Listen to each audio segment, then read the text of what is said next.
is a technique of inhaling slowly, then holding the breath for a few moments, then exhaling slowly, and then holding the breath out for several moments, and then repeating the cycle. But what I observed during my telekinesis training using this breath is it was usually after I'd filled my lungs and I was holding my breath, when my mind would shift how it was functioning, there'd be an openness, and that was when the object would start to move. Was in that in between the held breath and the silent mind. And sometimes it would happen on the holding the exhale out. Silent mind, held breath, empty, and then the object would start to move. It's like then it opened the window.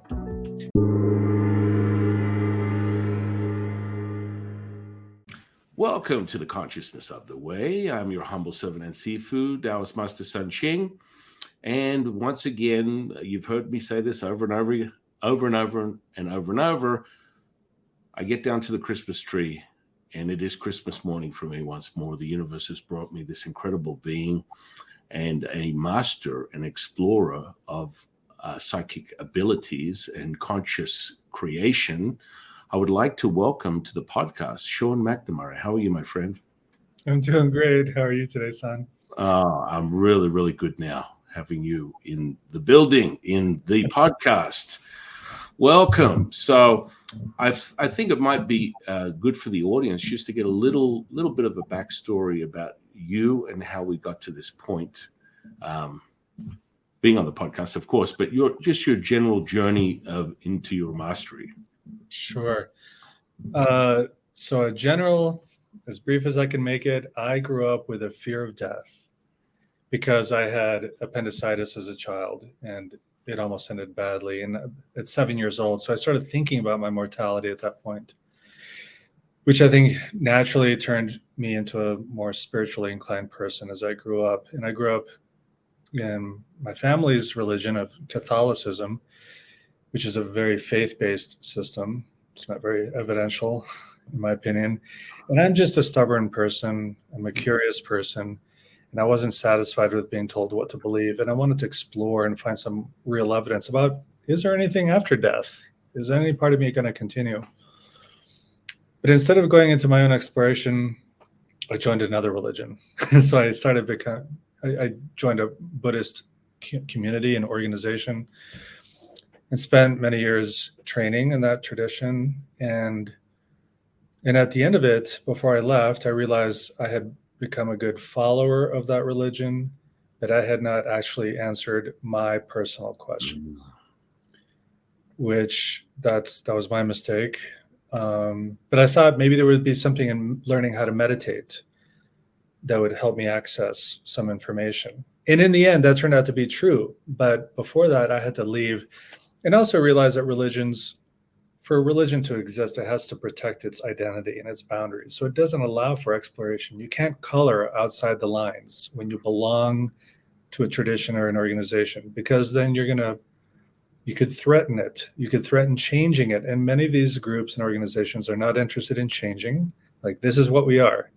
So you either fit in or go somewhere else to do something else. And I know I'm really just generalizing. I know not everyone's like that. So I hope the audience understands. I'm just generalizing. But I also encountered issues of power and control and manipulation from a couple of the spiritual teachers that I'd worked with, which was also disappointing. And I realized that was part of the human side of religion, and issues of power versus empathy. And, religious leaders, it's not uncommon for them to acquire power and then to misuse it. And that's not just religion, that's corporations and schools and restaurants. It happens everywhere. But I was done. So I left. Yet, and I think because of my anger about everything, I really put a lot more renewed energy into answering my own question about what happens after we die.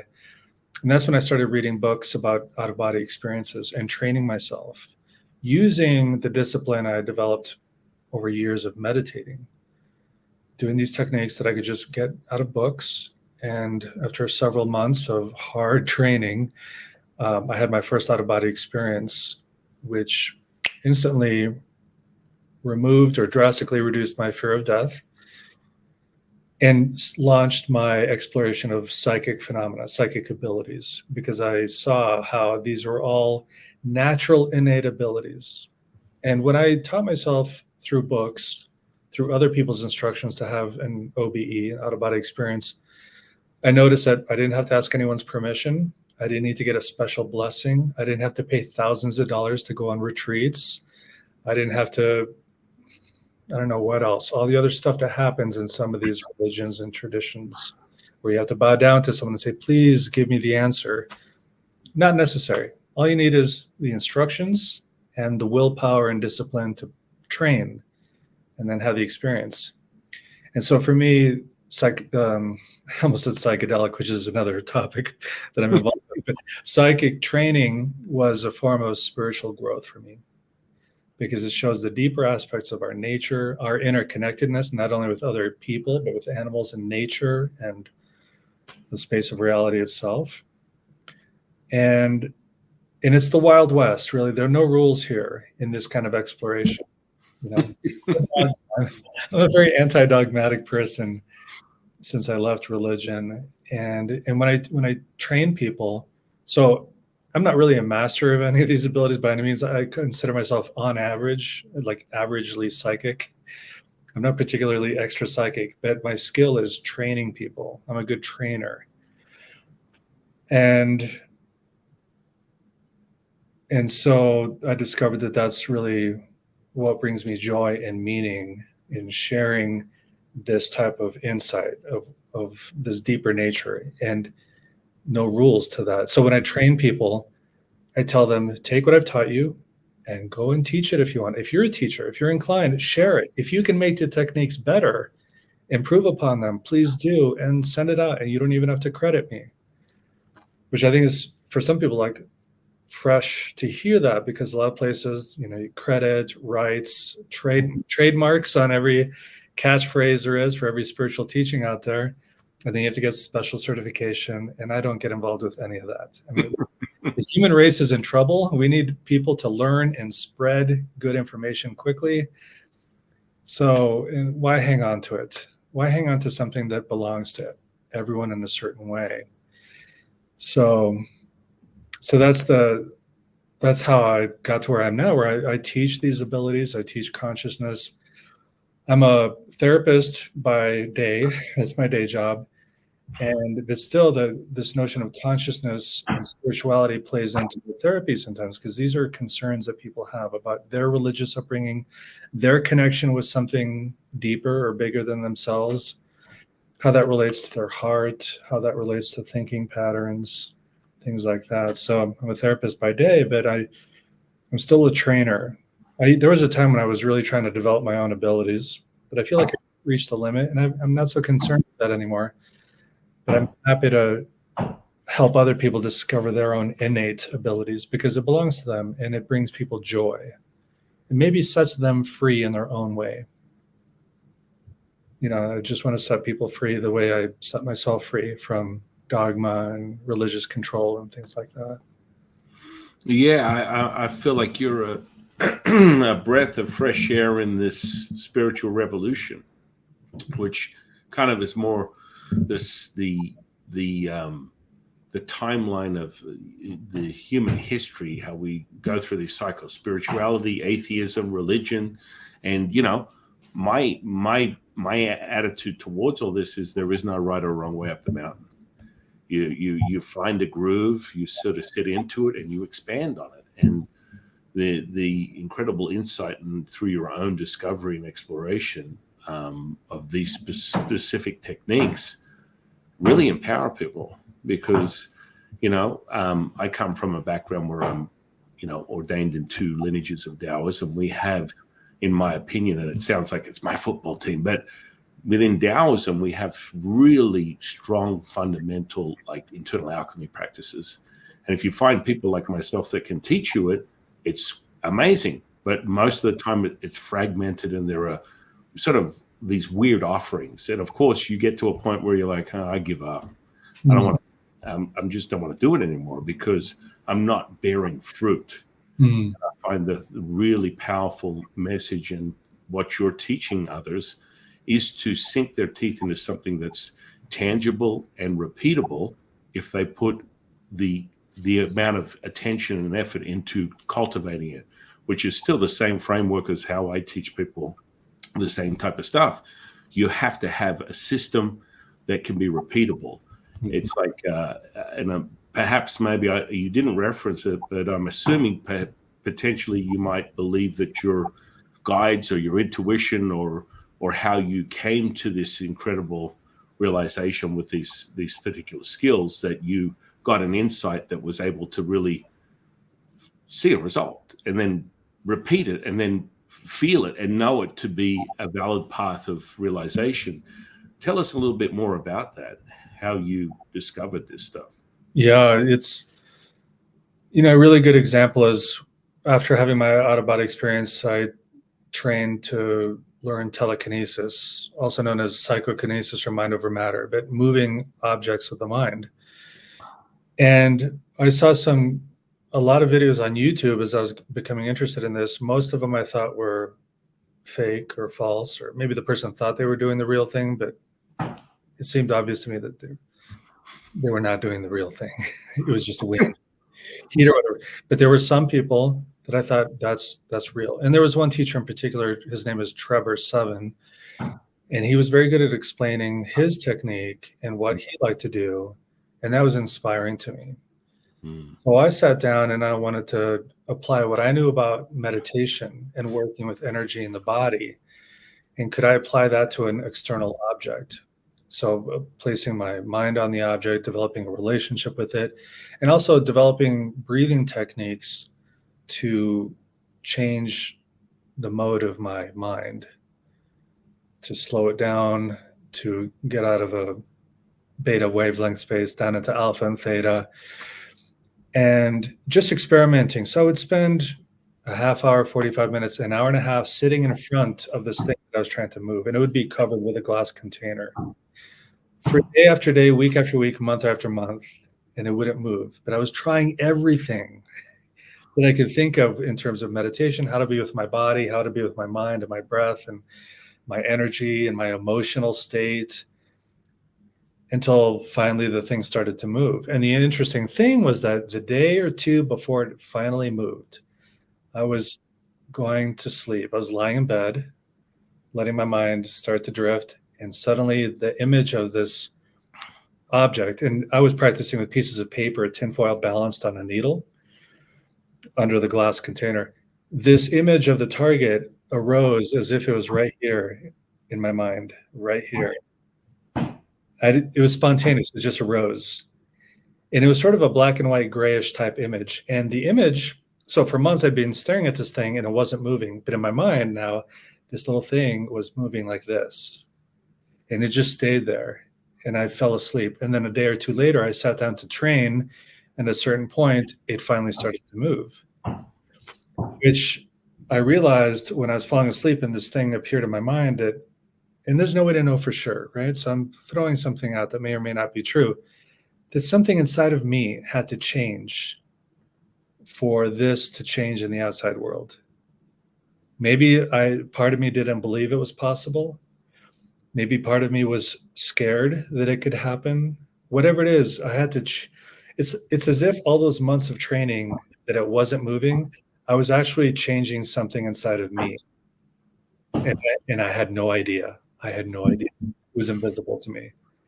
And then finally it started moving and I started to connect the dots. And then I developed a streamlined technique based off of all the experiments, so that when I would teach people in the classroom, in 2 hours, I could do everything I could do. So I continued training and developing my ability, but in 2 hours, someone could do everything I could do, because I knew all the paths not to take, the ones with the thorns, the ones with the swamp, the ones with the tar pits, the ones that led to a dead end. I had gone down all those paths. So I knew, don't teach that, teach the direct way to produce the result. And so all someone has to do is follow the instructions. And I'd say 98% of the people who attended my classes had success. interestingly, the one or two people who didn't, or maybe four or five, they were always usually the smartest people in the room, the ones with the advanced degrees, the ones with technical knowledge. Because instead of letting go and being with a technique, being with a target, they were thinking about it. They're trying to figure it out, how it works. They were doing quantum physics equations in their head, or they stayed up at this level of thinking because they're so darn smart. So I'm trying to compliment them while I poke at them. You have to let go of that kind of thinking. That kind of thinking does not play a role in psychic ability. That as modern people, we operate from all the time. So essentially the technique is basically an elaborate meditation technique. It's about relaxation and letting go and connecting. But staying up in this frontal lobe, processing, calculating, separates us from others. It separates us from our world. So those very few people who couldn't do it, they were the smartest people in the room, and they just couldn't let go at the time. But everyone else, all they had to do is be curious, be open-minded, let go, relax, have a sense of humor, not be worried about results, not be worried about performing. Just for fun, play along, pretend it's real, and then it's real. And it worked. So I forgot how we got here. Oh, we're just talking about your discovering these techniques. Oh, yes. Your own experimenting. Yeah. And I suggested that perhaps maybe had you thought there was an intuitive sort of a higher consciousness or something that brought you to discovering these things, so that you could use them. Yeah. So what I just described was sort of the everyday level of discovering the techniques, but something I've started saying to people a little more lately is basically when I've developed a technique of my own, and when I've written a book, because I've written several books with instructions, or when I develop new classes, most of the time, these ideas have come to me either during meditation or while lying in bed at night trying to fall asleep, or waking up in the middle of the night. And usually when I wake up in the middle of the night, I put my meditation cushion right next to the bed so I don't have to go far. I just roll out of bed and sit in meditation. And that's where most of my ideas have come from. And I don't know if they've come from me or if they come from other. Sometimes it feels like it's come from other. But I don't know. I don't know for sure. And it could just be that I'm in a different state of mind, a more creative, open state of mind in the meditative state or in the half asleep state, So that's where a lot of my work has come from, is from that state of mind. Wow. And I feel it's funny because I'm saying this right now. I think this is the first time I've said this in an interview, and I feel sheepish saying this out loud. I feel like I might be at risk of seeming foolish, that these things come to me in dreams and in meditation, and then I do it. And every time I lead a class where I'm trying a new technique, I am scared. I'm terrified, but it's not going to work. And my wife always laughs at me because I'll tell her, I'm like, oh, it's not going to work. And she's like, it always works. And it does. So I still have trust issues when these inspirations come to me. So, yeah. No, I mean, yeah, of course. I mean, it's kind of like I always use the entry level manifestation is what I call the parking ferry. I don't know whether you've ever heard of that before. Mm-hmm. Are you there, Sean? You got me? Yeah. Mm-hmm. So the parking ferry, in essence, is you create whatever it is that you want. You think it, and it becomes realized. And how does it become realized? Is because there's no emotional content. It just is. And it's like everything is present moment. So when people tend to get in their own way, they create an obstruction of their identity of who they are, and they separate themselves. And then all of a sudden, something very simplistic becomes multi-dimensional and really difficult to obtain. Whereas when you're in this present moment, it's profound how synchronicity seems to find you. Mm. And so, you know, the simplicity of going, hey, I want to get a parking space at the front of my favorite restaurant. And you do it once and you go, San Qing was full of it. I'm going to just, it's a coincidence. And then you do it about 47 times. You're like, okay, I'm my own witness right now. At this point, I've done it 47 times. So there's something to it. I stopped at the 10th time I did it. I was telling myself, it's just because it's out the front. I'm always going to find a parking space. Mm. But once you start doing it over and over and over, you start to validate it for yourself, and it becomes repeatable and it's palpable, and there's an energetic like realization. And I find really interesting for the audience because you have such an incredible approach to something really powerful but very empowering for anyone, is bending metal. And so I've seen you teach people this technique.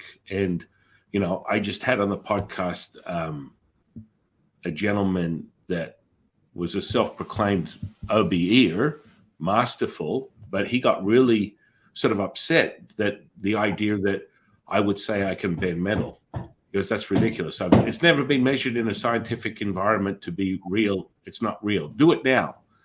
And you get this kind of like mentality. And first of all, I don't have to validate myself to anyone, but there are, in my opinion, through my own relationships, my own students, there are hundreds of people I know that can do this. And there is a fundamental shift of consciousness that takes place when you do it. I kind of go on a 3-stage thing where you sort of hold and feel the tactile resistance of the metal, and you focus your attention in the middle of wherever it is that you want to bend, and literally you feel like it shifts and it will melt like butter. There is a point, there's this certain point where all of a sudden everything falls away. And you know, the next degree will be holding a spoon and melting it like a candle, or finally the graduation would be holding a fork and bending the prongs in either direction with your mind. Now, I've seen spoon and bending parties that you've had, and people are doing that very thing right there. And you're like, this is how it goes. Do it now. Boom. And it's that present moment, but there's a visceral kinesthetic like response of your physicality that takes place. It's not just like being in that moment. There's palpability. Would you like to share a little bit more with the audience on that? Because I've never seen someone so empowering the people that you teach so quickly and getting such a fast response. Yeah, and I really have to give credit to Jack Hawk. He's no longer with us, but there's a nickname for him, the father of the PK party, or the father of the PK party, because back in I believe it was in the 1980s, he would have large groups of people, and I think his website is still up, that he would teach them a certain way. And I started teaching his way, which I think works every single time. I know there are other ways now to do it because it really boils down to intention. But you know, it is largely about visualization. And now, you know, when I work with people, I have them imagine that they're connected to the universe and they're pulling down this energy from out there, bring it into their body, into the head, the neck, out through the shoulders and arms, and into the spoon or fork that they're holding, just as you described. They're holding it and then focusing on a point, but they're building up this sensation of energy, putting it into it, and then commanding, bend, bend, bend. And it's funny because it might not be that they're just screaming bend. That might not be what it's about. It's about this, as you said, a shift in consciousness. So there's the buildup, and there's this apprehension, there's this excitement, there's this emotional quality of the buildup, and then shouting bend, it's almost like cutting it in a sudden release and a sudden shift. But you also noted something else that's very important, that you can tell your body starts it's a visceral experience, like something feels different. Everything feels different right now, and especially this thing, like it's the moment saying now, it's ready now, and you can feel it. So you described it beautifully. And then you go for it and you just bend. And there's a little muscular force, of course, but bend, and it bends like clay. It's suddenly a lot softer, and you can keep twisting it over and over again. And And I have a couple of examples that are slightly different with one person, and I don't recommend people do this. Don't let your children do this. If you're an adult, please wear eyewear.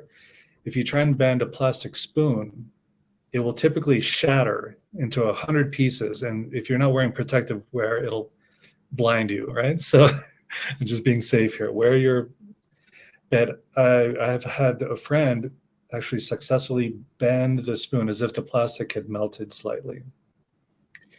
And then I've had a friend, this is a middle-aged woman who's petite, who does not work out at the gym, as far as I know, bend a steel rod, a 3-foot-long steel rod, like that, using the same technique. And actually, in her case, I think she was also listening to binaural beats from the Monroe Institute at the time. So, which also has to do with altering brain function, but getting into a more relaxed state of mind and using the intention. So I've seen it done in different ways. I tend to use Jack Hawk's method. So, but there are other methods out there. It's a visceral experience. It is a shift in consciousness. It's a non-ordinary state, and it doesn't last very long. And sometimes when people are in the middle of bending, if they start thinking about it, just like my telekinesis students were too smart, they start thinking, the thing turns into concrete. It stops. They can't go any further because they've started thinking. So it's about letting go and stay in that let go state while you're in the process of bending. But even then, it's just for a brief period of time, and then the window closes and it's back to the real world, right? Well, I shouldn't call it the real world. It's like we were in the real world. Now we're in the slowed down, more dense world.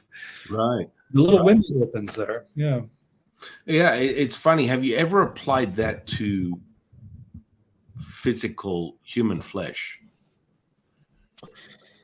So let me think. Not with that approach, not with the sudden buildup of energy and then heal, nothing like that. But a long time ago, I was a massage therapist for 7 years, and energy healing started to happen spontaneously. I wasn't trying to, but I could just tell that the energy in my body was naturally responding to the energy in the client's body. And then after I stopped, I had to stop because I was starting to develop arthritis in my hands. I spent a brief period of time just offering energy healing services. And I stopped because it just didn't, I thought I had other things to focus on instead. So I did it for a short period of time. And there, my approach was a combination of just opening the heart and then intending to get out of the way for the universe to do the work. And then also a little bit of, can I interrupt you for 1 second? Yeah. Are you a little blurred on your end? No. Right. You're a little bit blurred, and I don't want to. I'm not going to stop recording, but for some reason you're blurred on my end. Oh. Which, the amount of energy people have had on this channel, I get it. You guys just like to fry the whole system, don't you? So it's not unusual, but I would like to see this handsome guy's face that doesn't look like it's melting into the screen. So, yeah, because you're perfectly clear. I'm seeing myself. Okay. So let me try this. I normally bring my recording studios in my temple, and sometimes this happens when I have people with a little bit too hot to handle juice energy. And so I'm going to, let me see. I've got this on. Let me check and see if I can just drop into another.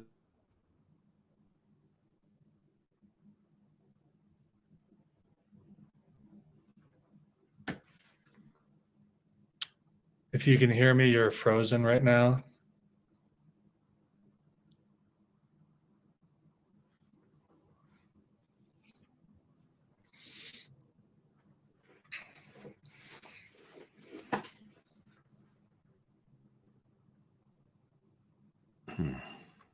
Are you there, Sean? Are you there? I hear you now, and now you're a little blurry, but it's getting better.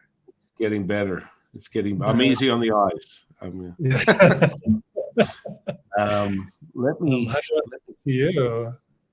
How am I looking now? You're looking a lot better. I don't know whether that was, hang on, you get a little a little distorted there. Let me see what I can do. Let me try this hotspot and see whether it works. We might drop out for a second. Just let me check this out for a minute.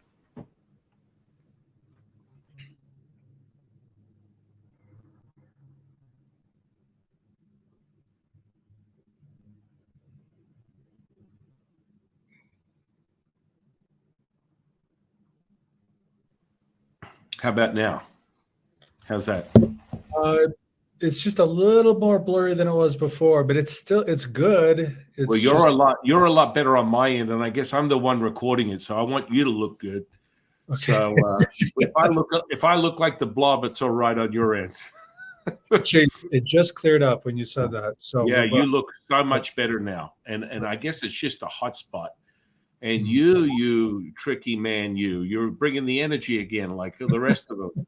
And it does. It literally, you guys come in here when you blast it. I get it. I've been doing this 30 years. I know it, but people don't understand it until you meet in the middle of what we call the Wu Ji, the stillness between the breath in and the breath out. It's right. It's high resonance, Yeah. And this is really now you look, now we're at movie status where we can see the good looking face and everything. It doesn't just blend into it. I know you're trying to do the shape shifting, but you got to stop for a minute. So we were getting back to the physical flesh. The reason I bring this up is one of the techniques that we use within Taoism. You gateway into bending of the metal, and there is fundamental shift of consciousness. But we apply that. I apply that quite commonly to physical flesh healing, and I sort of started that many decades ago. And there's nothing I haven't seen, and so I see this often. Flesh coming from starting at gangrenous back to pink in color, normal. But broken bones, fusing, you name it. I've seen it in 30 years. And so this resonance that you're speaking of, I thought, well, you're so good at that. And, it takes one to know one. You can't make this stuff up. And when it's actually there and you can experience that palpability that you put out, this is the real deal. All my students, all the people that watch my channel will be able to experience the resonance that is transmitted from you. Now, you may not be consciously doing that. Hey, look, that's just me. I'm Sean. I'm hanging out, whatever. I'm just open. But that is, right, energy, vibration, frequency, and resonance. And maybe it's that moment that you realize that you've always been Superman and you don't have to be Clark Kent today. It is. It's really powerful stuff. And I think a lot of people, you just brought a great point of people get caught up in it, and they get caught up in the processes. And I tend to attribute a lot of my stuff, even though I've got all these ancient methods that we use, and they're very valid, and they produce a result for the internal alchemy. We separate the electric from magnetic. We create healing. We can create a charge from either or both at the same time. And that's just a method. But I also believe that it has a lot to do with being childlike in your nature, taking things at face value, which was so beautiful when you said that, because that's so, in my opinion, so important to approaching all of this stuff. And when you got to that, did you realize that from the beginning, or it took you a little bit of, searching a little deeper to realize if I'm now, it just happens? Did it take you a while for that realization? It did, mostly because I'm very hard on myself and I don't trust easily others or myself. So I had to do it over and over again to convince myself that I wasn't fooling myself. And I don't want to fool people, because I teach, I don't want to put something out there if it's not legitimate. If I'm myself, then I'm going to be fooling the public, and that's not good for anybody. So I had to test everything I do over and over again. In most cases, there's one case that I did it once and then I let it go, and it's connected to when you asked about flesh healing. Applying the spoon bending to flesh healing. I don't know if you saw my video ever of the light bulbs. I don't think I actually saw that one. I'll just describe it briefly, but I found a box full of old light bulbs once in a building that my wife used to run her meditation center out of. And I thought, what if I smashed them on the floor? And I tested, and this is all in one of my videos on my website, throwing them on the floor and just showing that they all break. And then I paused and held a light bulb and then did the same technique and put it into the surface of the light bulb with the intention to protect the glass, throw it down, and then the light bulb bounces. And I got that effect 2 or 3 times. And then I like the technique, and then they smash again. So, sort of as a control. But I think that's connected to the flesh healing in the moment, changing the structure of something, at least temporarily. And the nice thing about flesh is it's alive, so it can retain the influence you've had on it, so healing can continue. With the light bulbs, the effect only lasted momentarily, but it lasted long enough to show it and record it. So it's interesting. I think it's amazing because we all come to that same point. This is a real palpable sort of state. And, some of the practices I teach people, I have students that have got PhDs, they're big brains on Brad. They've got they're scientists and all the rest of it. And they go way, as a dear friend of mine, Tom Campbell, would say, way left brain, but they're not, And so it's like, hang on a second, we've got this sort of state. And, one day one of them came to me and he was like, Shifu, you wouldn't believe what I did this research paper, and they paid me to basically look inside the nucleus of a cell. I'm like, okay, hasn't every scientist or physicist done that already? But what he discovered really solidified with his consciousness, because there's a process within Taoism where you cultivate and fortify the dantians, the energy field, and you make it as if it's as tangible energetically as physical flesh. You're creating and constructing something that is a container that can transmute things.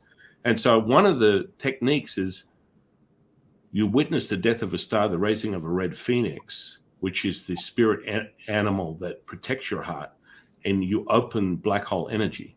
And people are like, well, it seems to be far more common these days that have unified field theory and all this kind of stuff, how everything is interconnected, all these sort of great sort of understandings of what it takes to get there. But what he discovered was, I've taught him this for years, and he's used this energy, and I would equate it to something measured beyond the electromagnetic spectrum because of the resonance or the frequency. It can't be measured. It's like what we call chi or life force, this thing that God energy, however it is, it's different than the energies that we normally play with. And so he goes, you wouldn't believe what I found in there. I'm like, please tell me. Black hole energy. And I'm like, whoa, you're kidding me. It's like, Taoists have done this for thousands of years. So has many mystical, deep, it's a Sean 3,000 years ago that decided to go deeper, and the universe spoke to them, and they discovered things that were what would seem superhuman, and you develop these skills. So let's talk more about the way that you have sort of developed this, because it is like a palpable sort of like energy state that I refer to when I experience this stuff, where it's very, very, it's there. It's very dense. Do you experience that yourself when you get to a certain point when you're like, and I want you to explain to the audience more the different variables from telekinesis, pyrokinesis, psychic, all these sort of different frameworks of understanding how you can access these states. Yeah. So with the telekinesis, the moving an object, there is, I would say, I think you used the word resonance already, and I would say that's definitely at play there, resonating with the object. So when I teach the class, I'll have the students take a piece of tinfoil and hold it in their hand and feel it and look at all the wrinkles in it. And I'll even say, smell it. What does aluminum smell like? What does it taste like? Really get intimate with it. And then when you place it down, cover it with a glass, staring at it, trying to lose ourselves in it so that that sense of it's here and I'm here goes away and we're in that one space. And it's a very open space. I don't know if it's appropriate to equate it to that black hole energy experience, but this vacuum space, and what's vacuum? It just means it's absent of the self, of the small self. And so it's a larger space and a smaller space at the same time. It's so difficult. Can you tell? I'm having a hard time describing it, but it's different than ordinary experience. But then that's a place where we meet outer reality with our inner reality, with the mind and the world come together. And there is a feeling to that. A person training can feel it, that I'm there. And the other way you can tell you're there is that's when the object starts to move. That's one of the pieces of evidence is after the object is moving, for new trainees, they'll typically get very excited and then it'll stop because they've popped out of that space of their mind. Or if they're successful and they're doing well, and then they try to do more, they try to push it, then they slip out of that space and become tense because you're using effort now, ordinary effort, and then it stops, which is a training opportunity because then they realize they have to drop down in their consciousness back, deeper, more relaxed peace, and then it starts to move as they let go of the tension, let go of the effort. So this thing is essentially a biofeedback device. It's monitoring your level of stress and tension and your level of how connected you are, the level of, what's the word I used earlier? But where you're together with the thing, You're at one with, I call it the first person, third person, no person. Mm-hmm. No title, place, person, or thing. You just are. Yeah. So you start to learn on a very subtle level when you're there and when you pop out, and the thing is giving you feedback the whole time, which is a benefit because with psychic spoon bending, you get one shot and it's very brief. So it's harder to develop your ability because it worked or it didn't. But with this, in a session, you get to let your mind drift up and down. How does it feel in your body? How's your breathing going? And you get to monitor that, and in live time, you see the response from the object. Is it moving? And you feel right, then that's where you want to be. If you pop out of that, it stops. And then you have to come back in and somehow train yourself to get back into that spot. So in that case, there's that very palpable sensation. And you can tell the moment. And I got to the point where I could tell moments before it started moving that it was going to happen. And then it would happen. So you can feel that way, which is quite different actually from other psychic abilities in my experience. I know other people might have different experiences, but with, let's say, clairvoyance or telepathy, when I train people, I'll still put, I'll induce a meditative state or a very relaxed state, typically as part of my training. So they feel more relaxed and open. A lot of that is about reducing the filter. That so many thoughts are happening and people are picking, this must be it, but it's not, that's still too much of this kind of operation happening. So they have to dip down. But it's not required. Some people, without even needing to relax, they just trust. They trust the information arising in their mind and they write it down on paper. And then they compare it to the target, and then they have evidence that they were actually perceiving the target. But in their case, they're moving very quickly. And that's another way of getting around the ego style of thinking. They don't lose themselves to their doubts, lose themselves to imagination. They don't lose themselves to making things up or guesswork. Guessing is a problem. They're just very quickly reporting the fresh information that's entering their mind.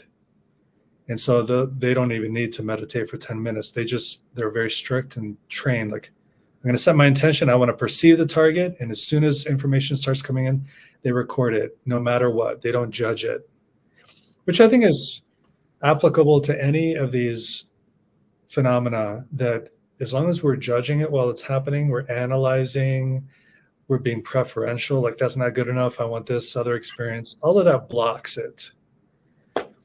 So all of this is just a practice in letting go and allowing. Just turns out to be one of the hardest things to do in life, you know? Well, it's like I feel like through your exploration, you went pretty heavy into especially when you're moving objects, by moving it with starting with something as dense. Even what most people don't assume that aluminum foil is dense, but it's you got to conjure up a substantial amount of energy to make that thing move. It's not just a figment of your imagination. So did you ever, I normally get people to start with candles. So they'll focus their intention on a flame, and normally they go dual, and you can literally move it back and forth and make it oscillate. Have you ever thought of using those before? Or? I haven't, but that brings up a memory of a meditation class I taught many years ago. And I brought candles. So everyone had their own little candle, a little tea light. And we were sitting on the floor, and we put the tea lights around heart level. And we were contemplating our mortality and the passage of time by watching the flame go down. So to extinguish the candle, which in a tea light can take an hour or longer, but we're trained meditators. We could sit there for an hour contemplating our lifespan. But interestingly, I don't know if I've ever made this connection before. My candle burned out very quickly. And actually, the thing had so overheated, it started melting into the seat cushion, you know, which is really interesting because it was probably just 2 or 3 years after that when I started training myself in telekinesis. So maybe there's some connection there on some level, but that was totally accidental. You know, I didn't intend to do that, but. That's what you say, my friend. I'm gonna put all my money on red, because there's an actual fundamental system that we use within Taoism, and I can take a 7-day candle and burn it down in like 30 minutes. Oh, it's just a processes. Now I'm more interested in how you feel it, because there's a transmission, and normally we transmit it from the eyes. Or you can really pick certain points, but it becomes really dense within the eyes and the third eye. And you can use your hands, you can direct it in either direction. What's the pulpability for you? Because when you connect as one with that pinwheel, describe to the audience the physicality, the energetic effects of that. Yes. Well, so there's, with the eyes, in one of my books, I call the technique hazy eyes, which really means soft eyes. And it's the process of looking at it, but now with a laser focus. It's actually a very diffuse, where you're taking in the object, noticing the details, but eventually letting them become fuzzy or hazy, and also observing the environment that the object is in. So taking it as a whole. And then it feels as if it extends to me. So that, again, we're meeting in that no place in the middle. But it's a soft gaze, which allows me to let go of myself. Because if I look in a strong way, an ordinary way, you know, normally we look at things with a grasping quality. We're trying to grasp and identify an object, or we want the object. This is about looking without taking, looking without needing, without grasping, but taking in and letting go into, like letting go of self and to join with. So there's that palpable feeling there. My technique does have different stages, and some of the stages, hands are involved but not moving. So they'll be close to the glass container and then further apart. And eventually you're just in your lap, and then you're sitting across the table or across the room, moving the object. But when the hands are involved, sometimes there is a feeling as if there's some sort of energetic thing happening. However, when I instruct people, I tell them, do not concentrate on that. If you put your mind on the sensation you're feeling in your hand, then the energy is going to stay in the hand. It's as if, I can't find a good analogy. Put your focus there, your attention there, and the energy from your hand will go where you're putting your attention. But people make the mistake of paying attention there, and then nothing happens. It's like trying to drive a car. You have your foot on the gas pedal, but then you have your foot on the brake at the same time. Or you have the car in neutral. When you're focusing on the point of where the energy is coming from, you're not telling it where to go. You're just focusing on it. So it's just going to be there, but you want it to go there. So focus there. Let this do what it does naturally. Like, some part of us is smarter than we are. It knows what we want it to do, and it'll do it. But it needs to know, where do you want me to put this? So I don't know if that answers your question exactly. No, absolutely. I mean, it's a very sort of palpable state that you get in. I attribute it to when I witness things like that type of melting, it becomes sort of, it wiggles and then resets and wiggles and resets and wiggles and resets until it forms or dissolves however I want it to. So with physical flesh, if there's a gash or some type of healing that's necessary, whatever it is, whether it's a gash, a broken bone, cancer, even that, you watch it and it wiggles and it shifts and changes. When I first tapped into that, the first thing I witnessed 30 years ago was the gangrenous flesh back to pink. And then I started to realize I could focus the energy into sebaceous cysts. So I got a huge, manifestation, I imagine, where I had a lot of people coming to me and they'd have huge, like, bulging cysts that are present that they would normally have to be operated on. And it would come to the top of the flesh, it would open, pus would come out and then seal back up. And unless you see it, it's a figment of your mind. And for me, it has to be, I have to experience it. So I always teach people stuff. It's like, it's about you experiencing it yourself.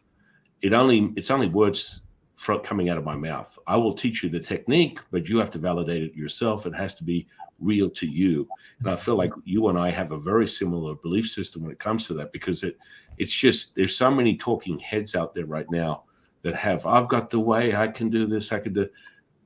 I'm a show me guy. Just show me. I want to see it. If it's applicable and I can basically do it and replicate it, it's amazing.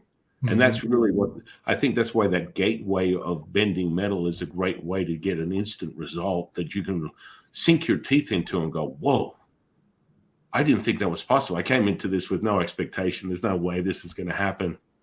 And it happens.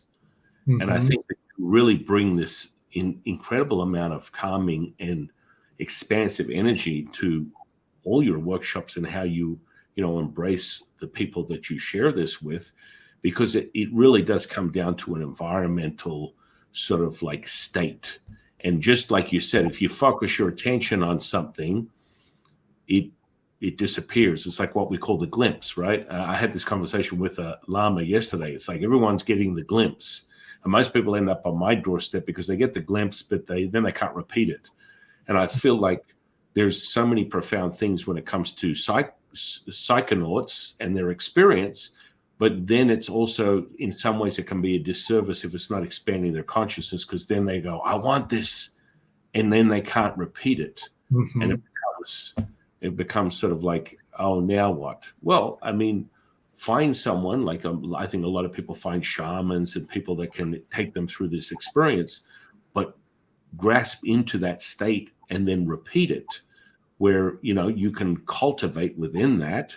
And that's what I want to get to next is, what did you discover? Because there's this energy that you're literally, to the audience, you're harnessing an energy. It's palpable. It's being transmitted. It's using whatever it is to create the effect that you're experiencing that present moment. Did you have a specific sort of method of cultivation that you use, or is it just the moment? Well, so it depends on the technique, but with the telekinesis, moving the object, the basic, it's pretty much the only breathing technique I ever used. And when I was doing it, I thought I was developing something based off of the meditation traditions that I'd come out of. But it turns out that Navy SEALs use this technique to calm themselves, and people and other athletes are using this, and a lot of people call it square breathing. I just call it the special breathing. I'm not good with coming up with fancy names, but it's a technique of inhaling slowly, then holding the breath for a few moments, then exhaling slowly, and then holding the breath out for several moments, and then repeating the cycle.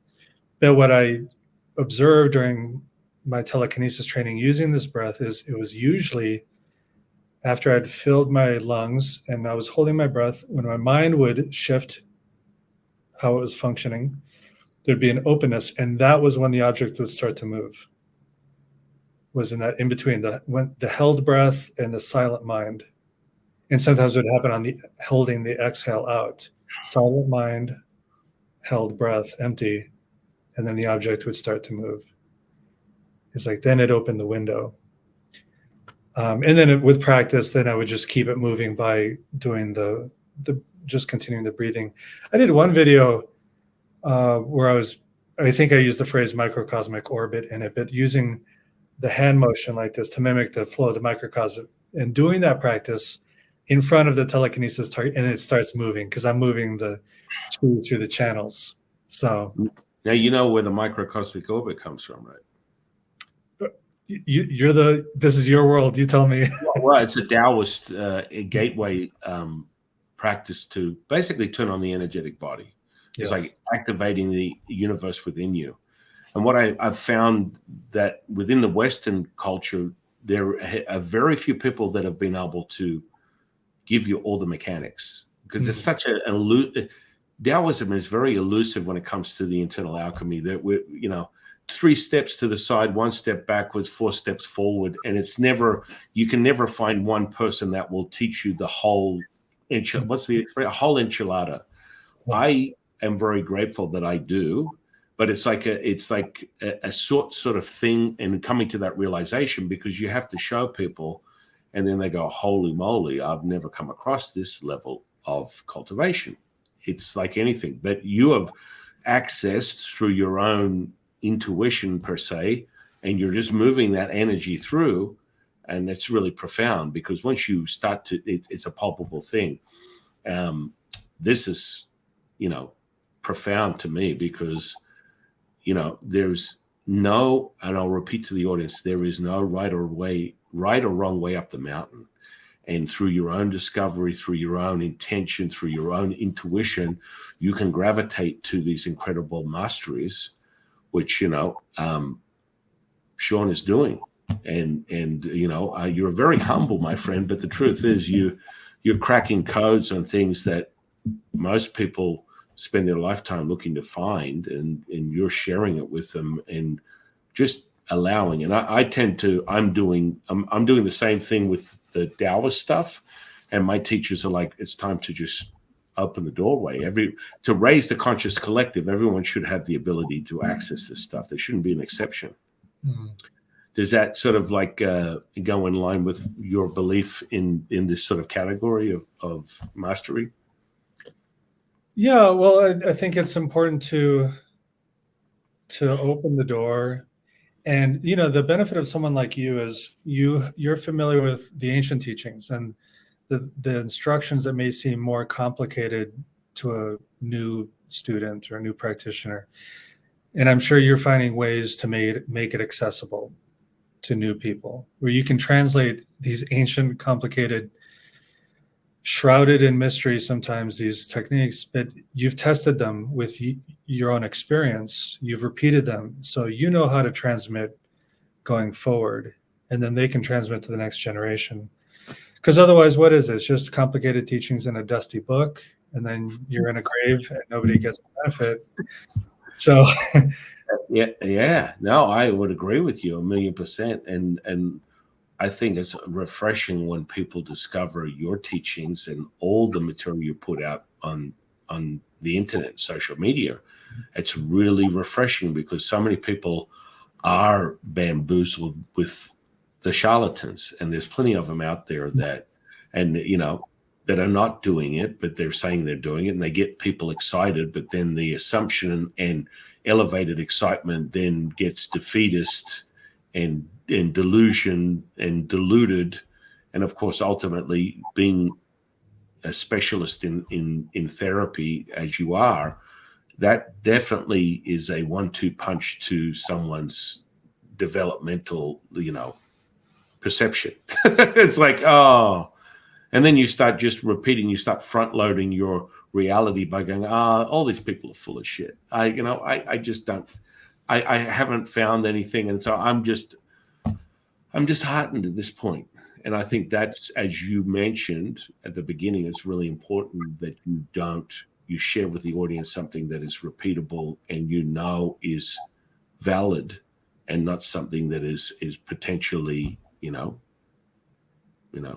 delusion, which a lot of people get to. What do you thoughts?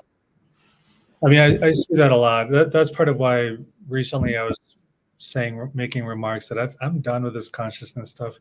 Part of it was because I was looking around and seeing what other people were presenting and offering, and a lot of questionable stuff, a lot of future-oriented stuff. Like, I don't want to specifically attack anybody, but there's a lot of questionable stuff on the interwebs.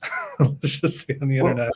No, I'm going to support you on this. I don't want you to feel like you're alone, because I interview so many people that are claimed to be channelers, and I mean, this is what I teach: channeling, clairvoyance, mediumship, physical healing, anything energetic that comes from Taoist practices. I'll teach you it, right down to the Taoist magic. And there are a lot of people that have realized that, and I'll just say this on air, I have no problem. I was a failed actor, and I realized if I wave my hands around and flutter my eyes, people believe me. And holy crap, there's money to be made there. Mm. And that to me is not okay. Well, and so many people are looking for something, and that's just it. People who are drawn to spirituality, as I was, or psychic development, are a vulnerable population because they have a question. And anyone claiming to have an answer is lining up to give you their answer. So we're so innocent, we're open, we just want to learn, we want help. But then it's about using discernment about who can I really trust to get help from. But people are really in need, and that makes them vulnerable to what people are selling or presenting online. And maybe the people presenting it have good intentions too, and they just hope for the best. So there are different levels of presentation out there. It's a dodgy business being in the public consciousness sphere. I think that's part of the reason I have a hard time trusting myself. Like, I always have to check my intentions, and and I can never guarantee anything. I can't make any promises either. That's the other aspect of this is sensitive material, and a person ideally would be of a certain maturity level to start training in this. I've seen it too often where instead of making someone just feel a greater connection with the world and finding their place in reality, it inflates their ego. Like, oh, look at me. Look what I can do. I'm so special. And then they're posting things online like, I'm super human, or I'm going to, people want to be gods and goddesses. I see that phrase a lot. We're goddesses. We're gods. And, well, for me, I'm satisfied being a human being, which for me is pretty good. Like, I feel like I can relax in my life just as a regular human person. But some people take a little bit of a psychic experience, and it's fuel for the ego in that case. And it's usually younger people, and that's just part of human development. Teenagers and young people, naturally, they need something to help differentiate themselves from their parents and find their own identity. So this can do that. But does being psychic make someone a better person? Not necessarily. Just like psychedelics don't automatically make someone a better person. You can be a complete jerk and just suddenly discover psychic ability and just be a bigger jerk. And the same thing with psychedelics, So I try and promote psychic development as a sort of spiritual path, but not a religious one, but it doesn't always work. Some people just want that extra thing and an extra ornament on their ego, you know. And then they'll figure I've had ego issues. We all do. Everyone's at their own place in development. But it's something worth noting that it actually doesn't fix much. We still have to be adults and deal with our life issues and get help when we need it. And just like doing a psychedelic is not going to suddenly fix all your problems. Developing psychic ability is not going to fix everything automatically. Life is, I think, a little more complicated than that. And on a similar note too, with going back to the physical sensations, I did have to stop training in telekinesis for one particular reason. My ego was getting big and I was challenging myself too much to move heavier targets. And my heart started hurting. And I don't know if that's with the upper dantian. Did I screw something up with my channels? Well, yeah, I mean, the middle dantian and the upper dantian, yeah, it's like there's a lot to it. I mean, but I don't say screw your channels. It's just, you've been entering a mastery.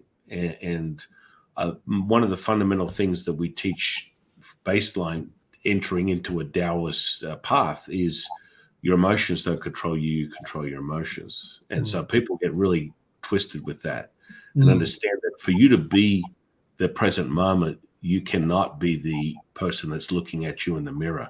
That identity, that flesh and blood that you perceive as yours is not how you access this state of consciousness. So I use a lot of these things to shift someone's consciousness. Like if I envelop my arm in anesthesia and drive a needle through it and pull it out and there's no entry or exit, and people go, what the this is just Qigong stuff, right? It's not, you don't have to go that deep to acquire that state. And people just freak out. They're like, I've never seen anything like it. But I mean, this is why it's so powerful what you're doing.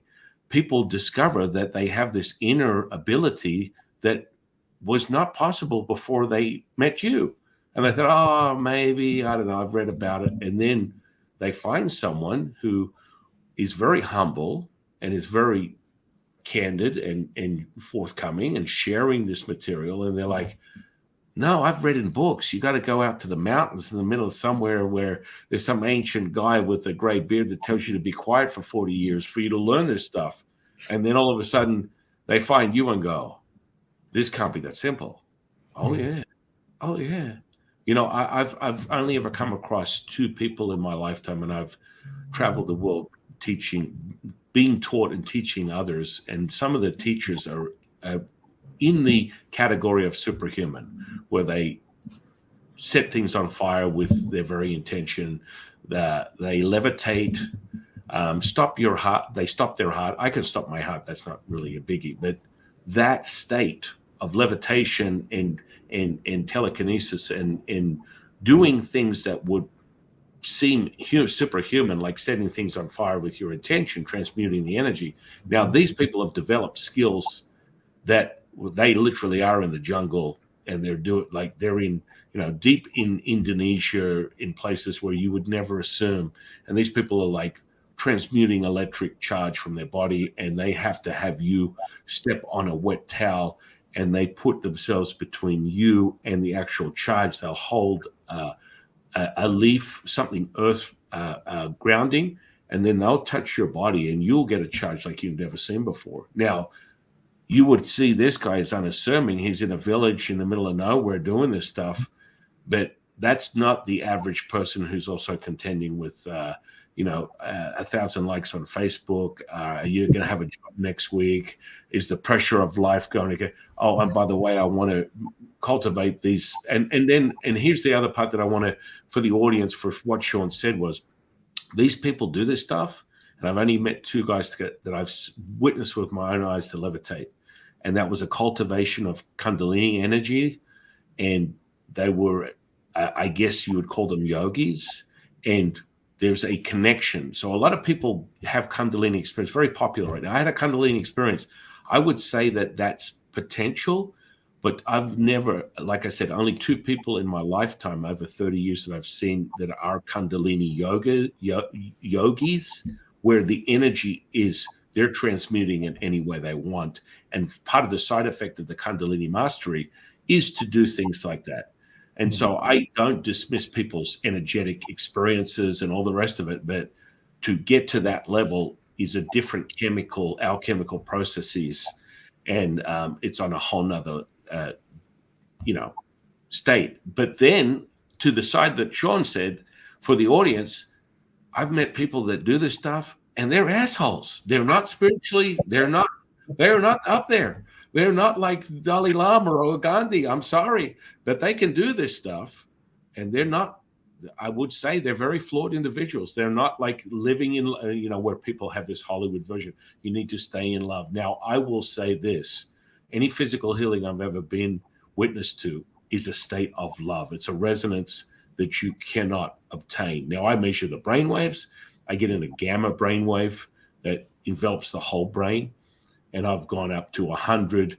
I would say measuring 100 hertz, but then I know I go up way higher than that. But I don't have the equipment to measure the extra. But no, to your testament, it doesn't. This, just like Sean said, this sort of like mastery does not mean that you are enlightened. Mm-mm. Yeah, and for people in the city, we could accidentally push too hard and then develop illness or hurt ourselves too. So being careful, that's part of the maturity aspect, being very careful of these processes and not being in a rush, cultivation takes time, certain effects can happen quickly, like the spoon bending and things like that can be quick, but the real life-changing cultivation is a patient process. So for me, telekinesis it taught me patience more than anything else. So that's a good life lesson, is being a patient person. Yeah. I think so. I'm still not. I haven't mastered it, by the way. I'm still impatient about so many things in my life, but I'm better than I used to be. Well, I always get students go, this is so slow, I guess. And I always say, this is the only thing you need to focus on. When it's so slow, you think it's too slow, it's not slow enough. And people are like, what? Yeah. That's how you access a state. It's a state that cannot be obtained by fast tracking anything. It's an embodiment of oneness. And so are you still following your Buddhist roots of any kind in any sort of like way, shape, or form? Just through the raw practices, the raw meditation techniques, but I don't use rituals anymore. They're not for me. I don't use any of the religious iconography or the terminology. When I still teach meditation, and so some of those techniques are part of what I teach, but they could be practiced by anyone from any religious background, from any tradition, or people who have no tradition and they don't believe in anything. They could still practice with being with their mind and with their body. So I've basically taken techniques and stripped them to their bare essentials. And to me, they're just as effective, if not more effective, because these other things became obstacles for me, mostly because they re-traumatized me.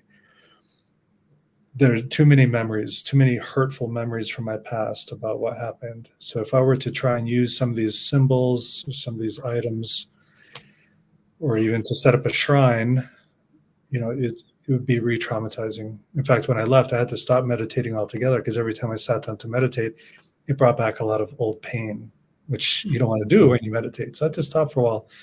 But I realized meditation was still important to me and still very helpful.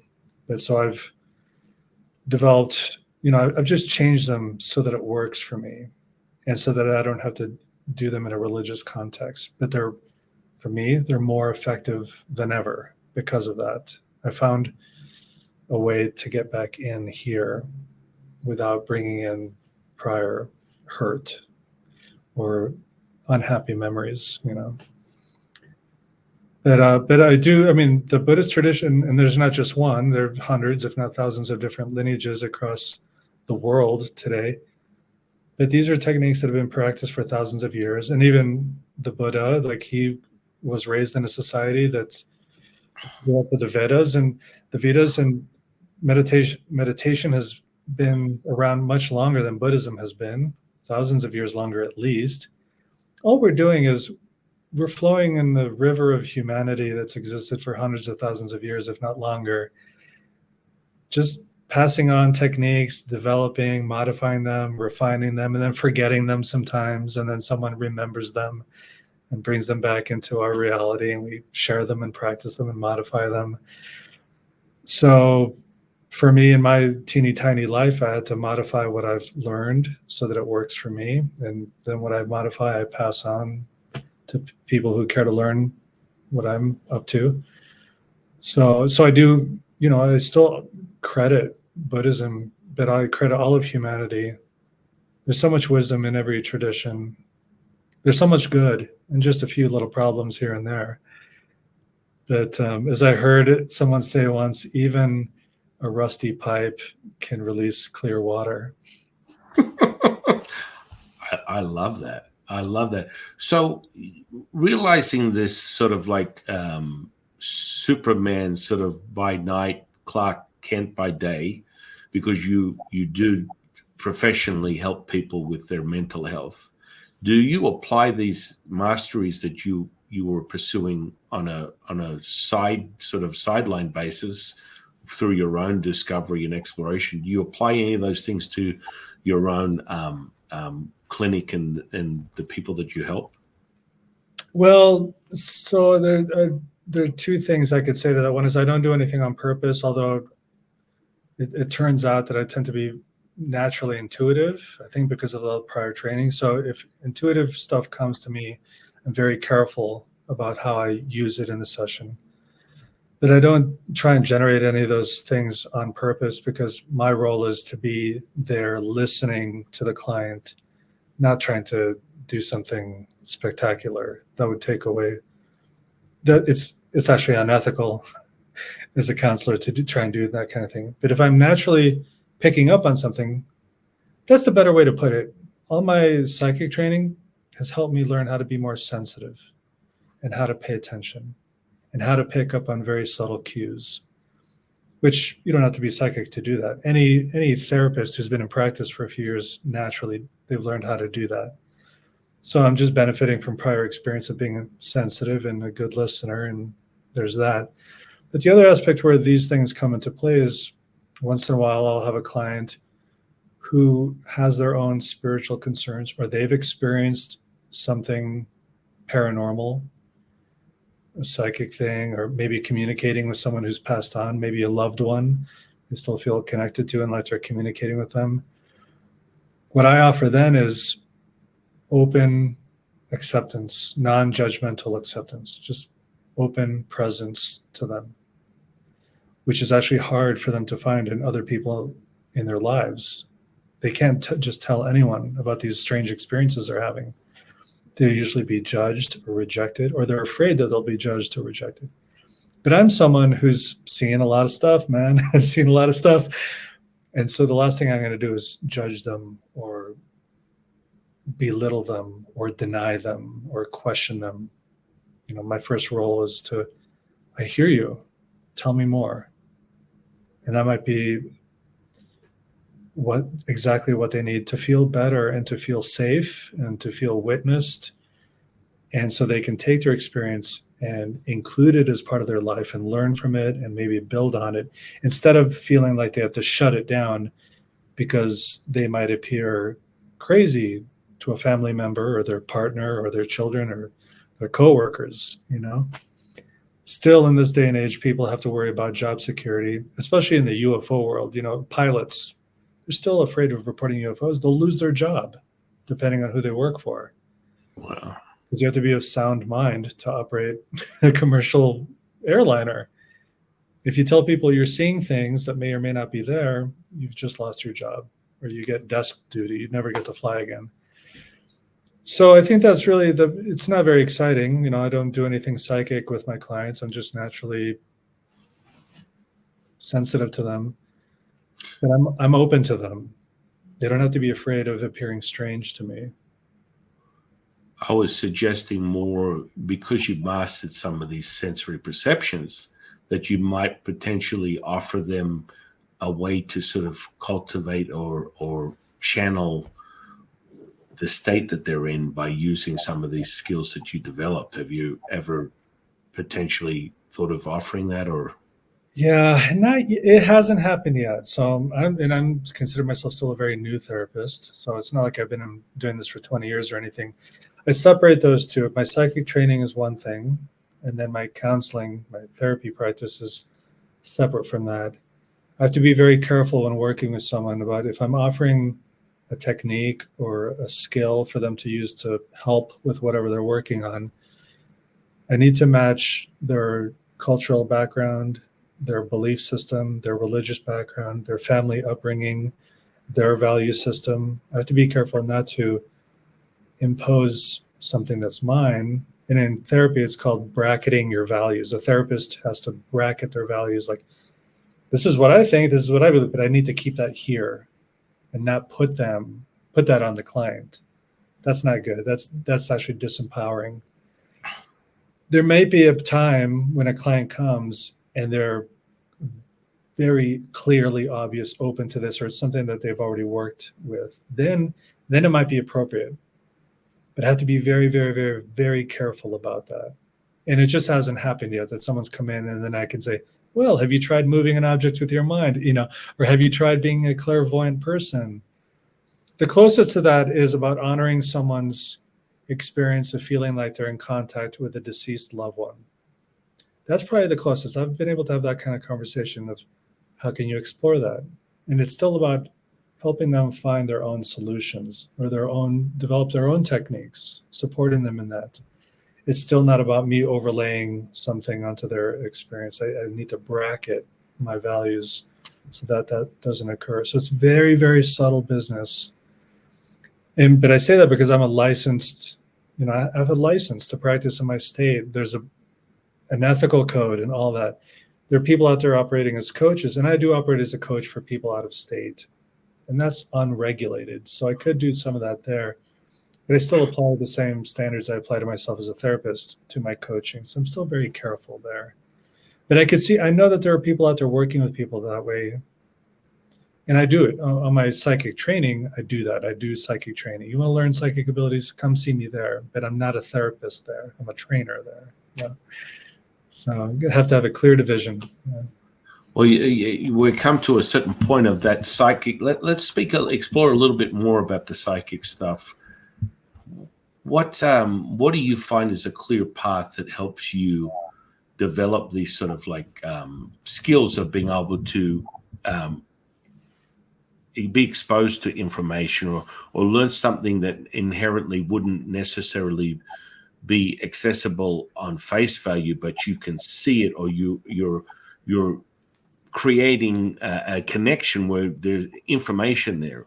How do you normally approach something like that? Do you mean if I was working with someone who wanted to develop that in themselves?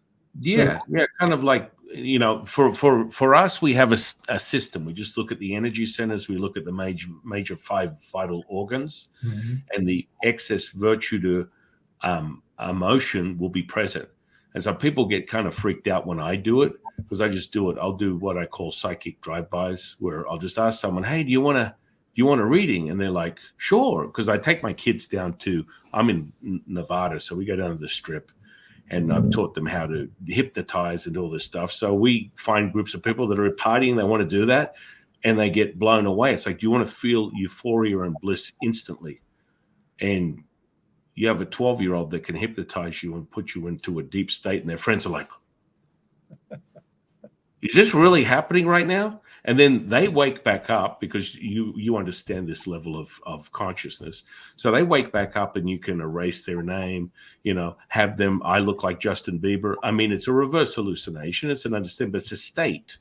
And so, for the psychic reading part, it's instant information.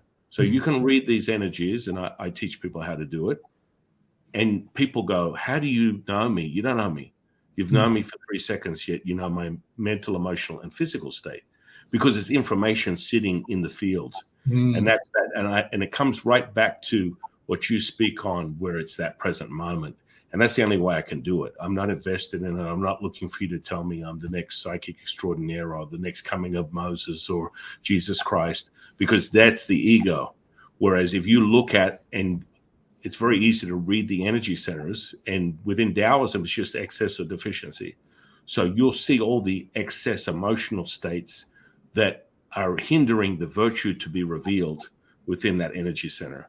And so you just see it. And I've done this for 30 years. It's like, at first you go, this is ridiculous. This is not possible. And after you do it about 1,000 times, you're like, you know what? And every time it gets stronger and stronger and stronger, the information is sitting there. And, someone could take a chakra chart and start looking at what is the potentiality of each energy center.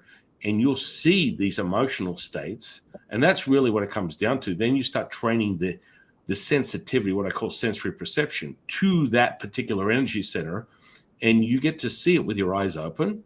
Or if you want to close your eyes, that's a whole different thing. I just do it with my eyes open because it's sort of a level of sensory perception that I was developed in.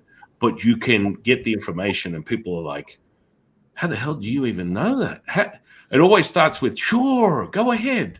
And then by the time I go from, because Taoists consider the earth an energy center. So that's actually the first energy center. Then we go to the second one, which someone would call the root chakra. And then by the time I get to the sexual energy, they're like, whoa, whoa, whoa, whoa. No. No, we're good. We don't need any more. Because all I'm doing, I'm like reading it off like it says here, blah, blah, blah. And they're going, how do you know this? It's like sitting right there. It's right in front of me. And so this is kind of like what I'm assuming is sort of some sort of method that you have in how you enter into this state. Do you have something similar to that? Or Well, because the work that I do, the training that I do isn't, I mean, I could eventually, but it's not about reading people like that. It's more because I want it to be very evidence-based, more scientific. So, I'll train people. There'll be 2 people. One person is drawing something on a piece of paper or is focusing on it. And the other one is receiving the information and then drawing it on a piece of paper, which is a little different than reading another human being. So because that's the kind of thing I've focused on, or in remote viewing, you have a target and then you're writing down descriptions of it. It's a little different than reading a person. And in those types of readings, it's really, there is some eyes being closed type of stuff going on, but then being open to what's arising in the consciousness, as if things are arising from the subconscious into the conscious mind and breaking through, and then recording it and trying to discern between what the brain is making up versus what's actually psychic information. So that's the kind of work that I focused on. I have a funny story to tell, though. I did a year-long training. I was a student in this class. It was to become a medium. And the first 6 months were about clairvoyance, and the next 6 months were about communicating with deceased people. And we were doing a psychic training exercise, reading each other. And the teacher, her name is Jude Starks. She's in Colorado. She's an excellent teacher. I recommend her. I think she's great. But she was listening to everyone who had paired up, and we were reading each other, and she's listening to everyone. And my partner, every time I said something that I saw or that I felt about them, they're like, nope, nope. And I felt like, oh, I'm failing so poorly. I'm failing. And nothing was connecting. But then my teacher came over and said, can you please stand up, Sean? I don't remember how it happened. Either she had me stand up or she pointed to this other pair across the room. She had been listening to their conversation and had that partner and me come and sit with each other. And she said, now tell each other what you were telling your partners. And it was yes, yes, yes, yes, yes. So we got our lines crossed. We were looking at we were reading the person across the room accurately, but we didn't know that that's who we were reading, which is kind of fun. The information this is all a lot more flexible than we think it is, Yeah. Without question. I mean, are you familiar with ideomotor response, sort of like muscle testing, pendulums, dowsing tools? I There's a processes that we teach people to be the human dowser. So Mm. you become just like everything has a vibration, and you start to pick up on very clear things when it comes to ley lines, power centers, vortices.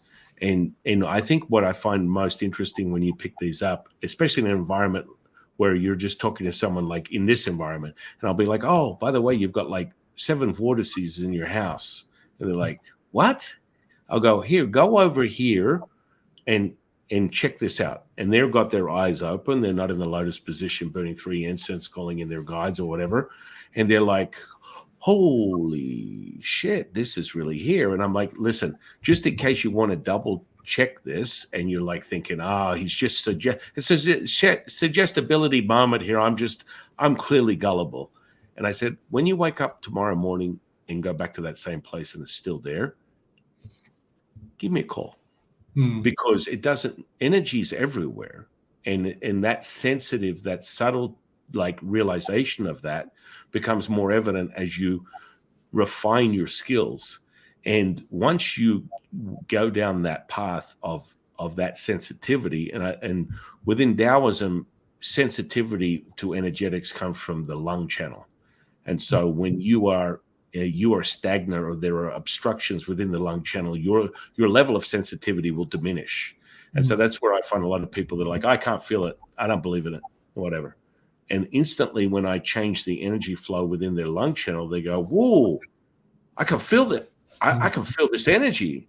And I said, listen, you master this. The feeling you're getting in your hands, because there's a lot more neural pathways here in your hands, in your face, and in your feet. These are generally starting points within Taoism. We call them the Lao Gong points. You will start there, but once you start mastering it, your whole body will be a vibrational tool, and it'll be to the same level of density. So, when you talk to me about that stuff, and you got it right, but it didn't, see, you're very much like me. I teach people martial form and all this stuff. I'm obsessed with the internal alchemy practices and separating the electric, doing electric charges, the healing, that stuff. But I'm not that caught up in the martial form of Tai Chi and the bones being aligned and the connective tissue. It's like, if you don't have an engine, I don't care how how pretty your car looks. If you've got a Lamborghini and there's no engine in it, it means nothing to me. I want to feel it, and energy's everywhere. So it's like just a testament to what Sean said earlier. The second someone gets a front-loaded assumption of things, it then separates them. So you have to get in this form. You have to be in this particular position. You have to, and so now you're getting further and further and further and further and further away from the actual mastery, in my opinion. What are your thoughts on that? Yeah, absolutely. I wanted to. That's a development thing. That if I was 20 years ago, I would have been the guy who wants to get into the martial form.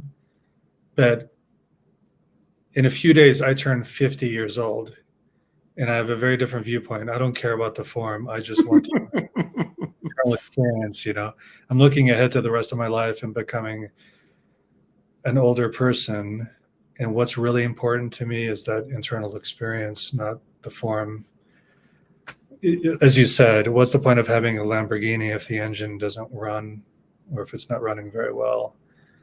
So, yeah, I agree with you completely there. Where were you in my? I wish my life was slightly differently. I would have happily been your student. Yeah, we're become besties, my friend. I know, totally. I have no problem sharing all the inner secrets, and you can explore them at your own pace and your own inspiration, because I want more and more people to have access to this stuff, and someone to your degree of development will apply this stuff very quickly, because it has to be the now. It doesn't work any other way, and people get so confused with that, and they separate themselves, and you've already observed and realized that's really the major catalyst to people's discontent and disappointment, because they get all into it. They have this preconceived notion. One of my teachers, the Jade Emperor, always says, when you accept you know nothing, you know everything. Wow. And I mean, all the mastery. What I find, and maybe you could enlighten us on this, but this is my version of what's going on today with information. There are so many information gatherers. It's crazy. I've got like mounds. I've got this book and that book, and I've read this. I've done this course. I've done that. I've got students literally that have got every piece of paper they could imagine, and they had to wait till they were $750,000 in debt before they found me and actually can apply it. Yeah. And there's there's evidence. And that's what I love about your messaging. We want evidence-based. I'm not interested in the talking. I want the walking. I want to see it. I want to experience it. I want it to be validated. And I don't want it to take 20 years in a cave. And, there's a lot of these teachers, and maybe my personality is sounding a little bitter, perhaps. It's personality, everyone. I am a priest, but it's personality. It's okay. Anyone that understands that separation is okay. But what happens is a lot of these gurus, they go, well, you were supposed to fast for 100 days and you only did 99. That's why it's not working. I'm like, oh my goodness. Whoa. And someone's invested a tremendous amount of their time. And this goes back to what Sean said that I think is so amazing, is that you have to realize people are investing their time. They're pursuing this stuff. And when they come across Sean and myself, they're looking for a solution or helping them understand things at a greater level and adopting something that can be repeated. And this is where a lot of this stuff goes into the future. Well, I could get tons of future readings of things. And I used to do this 20, 30 years ago. It used to be my hobby to find psychics because I wanted to hear what they had to say. Because in those days, a lot of them were very broken and they weren't offering the skills that today. You can literally look up Yelp and there's 500 healers, 500 psychics, mediums, whatever. And to some degree or another, you're going to find someone that legitimately has an access to consciousness. And I honestly believe it's because we're all contributing to this conscious collective that there is a sense, an ability that's rising up within society. What do you think? I think so. I think society's feeling a lot of pressure and stress, which can have a negative effect, but it can also squeeze out the best in us. A lot of people report their psychic abilities are from, maybe it's job related. For the original remote viewing program, they recruited soldiers in the army who had a pretty good survival rate in Vietnam because their gut instincts helped them avoid landmines and avoid enemies in the jungle. So they were under pressure to survive, and it made them more psychic. And I'm sure there are hundreds of other examples like that. And so I think modern society is like being under threat in different ways. We're all feeling financial threats, existential threats, military threat. And it's going to bring out the best in some people, or it's going to enhance some of our natural human abilities, like our intuitive abilities. They're going to be enhanced. And then there's some people who use that to help others or to be of service to people, to provide resources, which is great. We're evolving very quickly, and I'm not referring to evolution, but just as a society, we're changing, and I think a lot of it has to do with the internet. The information transfer and the ability to learn is happening very quickly. There's two sides to that. There's a lot of junk out there, but if you can wade through it, there's a lot of information to learn that would never have been accessible to us 30 years ago because it would be in a book in a library in another country. Like some of the Taoist teachings will be in Mandarin or whatever language they're written in, and you need someone to translate it, and that'd be someone in a university somewhere in the basement. And because the internet and because of translation and everything, the transfer of free information, we can learn most of what we want to very quickly, have access to it at a very low cost. And So that means people being introduced to their psychic abilities, learning about them, learning how to use them, people training each other over Zoom, conversations like the one you and I are having. This might be the very first time someone learned about psychic abilities or learned about Taoism or learned that there are other options beside the religion of birth, that they actually have more freedom that they might be aware of. So this conversation might be the first time, and it's thanks to the internet and thanks to StreamYard, the app we're using right now for this, and thanks to people like you who want to spend your energy interviewing people to get different points of view, which is very against the dogmatic style. Like you're not only interviewing Taoists, you're interviewing people across the board. Everyone. And so I'm so grateful for that, because you see that there's something of value in different kinds of people. And the internet expands our mind that way too, that everyone has something to offer. Hopefully people think that way, that everyone has something to offer. Yeah, I mean, you get back to the dogmatic part of religion, which really it puts people in a place where I'm done. I don't want it anymore. I'm not going to even immerse myself in the idea of. And this is where the revolution is happening right now with the spiritual aspect, where, the science aspect is not really that important with the new generation of spiritual awakening. They want to experience it, and when they validate it for themselves, they don't need a scientist to give them a binary code to validate whether it's true or not in the scope of reality. Which I think there's fundamentally a generation that's stuck within that, and I think that could be potentially problematic, because it's only, you and I both can bend metal in different degrees, different levels of consciousness. Now, that other person I had on was like, well, it's never been measured in a lab, so it's not real. Okay. Okay. It's like, it's never scientifically been measured, but I know a dozen people that can do it, like that are masters like Sean, that teach other people to do it. So it's like, okay, do we care anymore? I mean, even quantum physics is a theory, and people are looking to pursue that, but that's a certain type of person that's looking to pursue that. More people want what you're offering. More people want what I'm offering, where they can apply it immediately. I have no idea what that is. Where they can apply it immediately and experience it in their own life, not some big equation that Albert Einstein has said is the answer to relativity.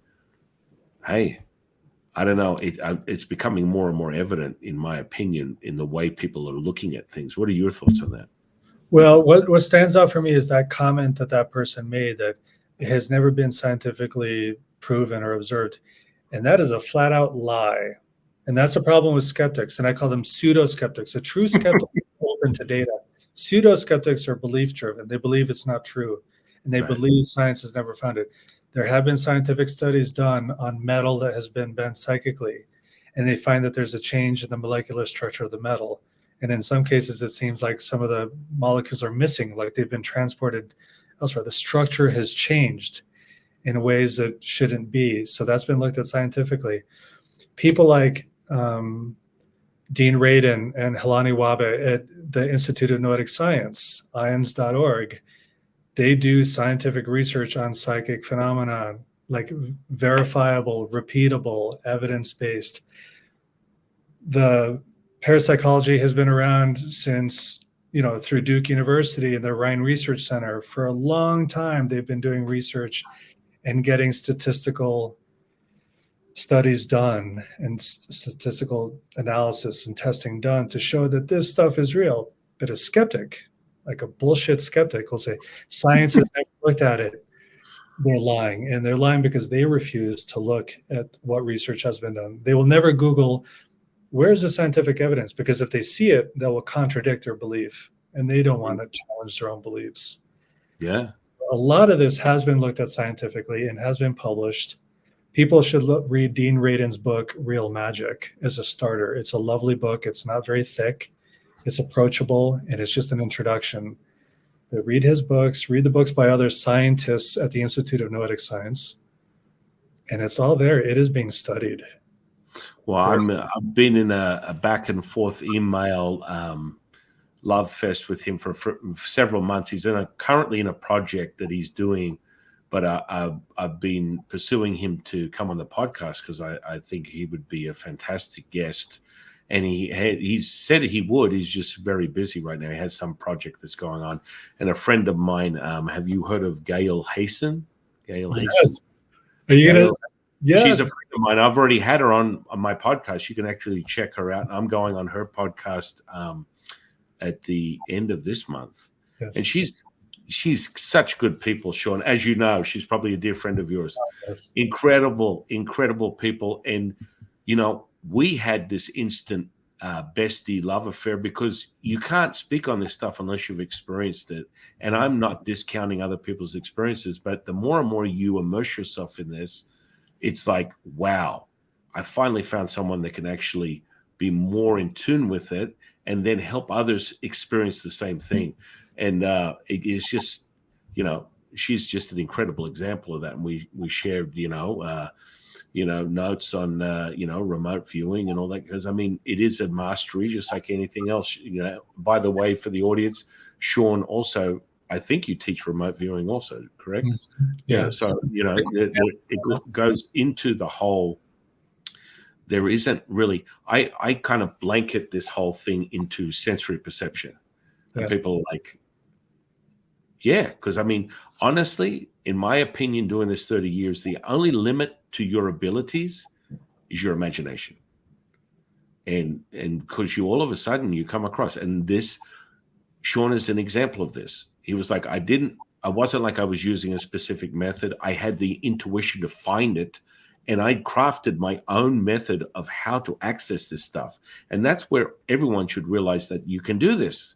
This is not like, oh, well, if I'm not being taught by some guru, then it's not going to happen. Well, listen, the repeatable experience is so important.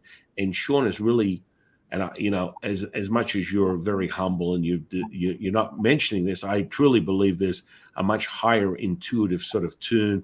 And you never mention spirit guides or spirit energies or anything of that nature. So I'm assuming that's not on the category, but I would say in my experience with spirit over 30 years, I would say there's someone in your ear that you might think is your own thoughts that are helping you come across this. Now that's for you to decide if you want to discover it or not. Yeah, well, and there's a specific case of that. So my most recent book is called Dewdrops of Infinity: Psychedelics, Psychic Abilities, UFOs, and the Puharich Project. And that's named after Andrea Puharich, a scientist who passed away in 1995. He did a lot of groundbreaking work in research with psychic phenomena and other things and technologies. And it was when I was trying to think of the name of the project. It was a year-long study to see if psychedelics could affect people's psychic abilities. And I needed to name the project. So I'm sitting on the floor because my printer is down by the floor, and I'm printing out these logbooks because I had 8 subjects. I was one of them, 8 subjects for the study, but I had to give them books to track their experimental results and everything. But there was a cover letter, and I needed to name the project. And it felt like Andrea, like Dr. Puharich, was standing next to me. And I'm sitting on the floor. It's like he was standing, looking down. I felt his presence. Was I making it up? I don't know. But it was strong enough that I was like, this is I need to name this after him. He inspired me. I've been inspired by many people. Other people inspired me for this project too, but he definitely did because of his books and his prior work that he had done. But here I am feeling the presence of this man, just in time for me to print out, we're going to call it the Puharich Project to honor his work. So I never knew him personally or anything like that.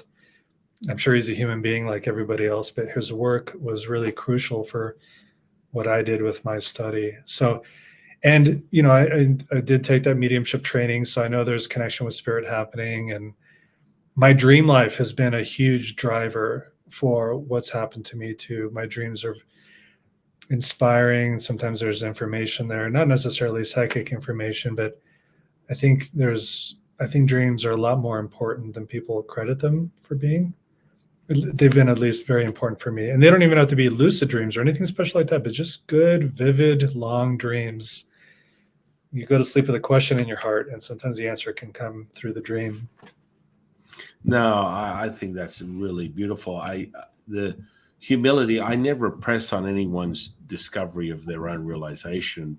I just noticed there was a little resistance, and you were right there, and you're getting all this information and stuff, but you didn't want to like coin it specifically as some type of like higher being, and that's for you to decide what that is. I just observe it. I know it. I channel my teachers all day long. And, I guess when you're in that space of the psyche more on a humanistic level, you've got to be a little bit more sensitive to what you would perceive or discern or affirm. 30 years ago, when people would come to me with psychic episodes thinking they were losing their mind, they needed answers. Today, people go, I've had a psychic episode. I can channel the moon rays of the Atlantic seas, alien forms. I am a channeler.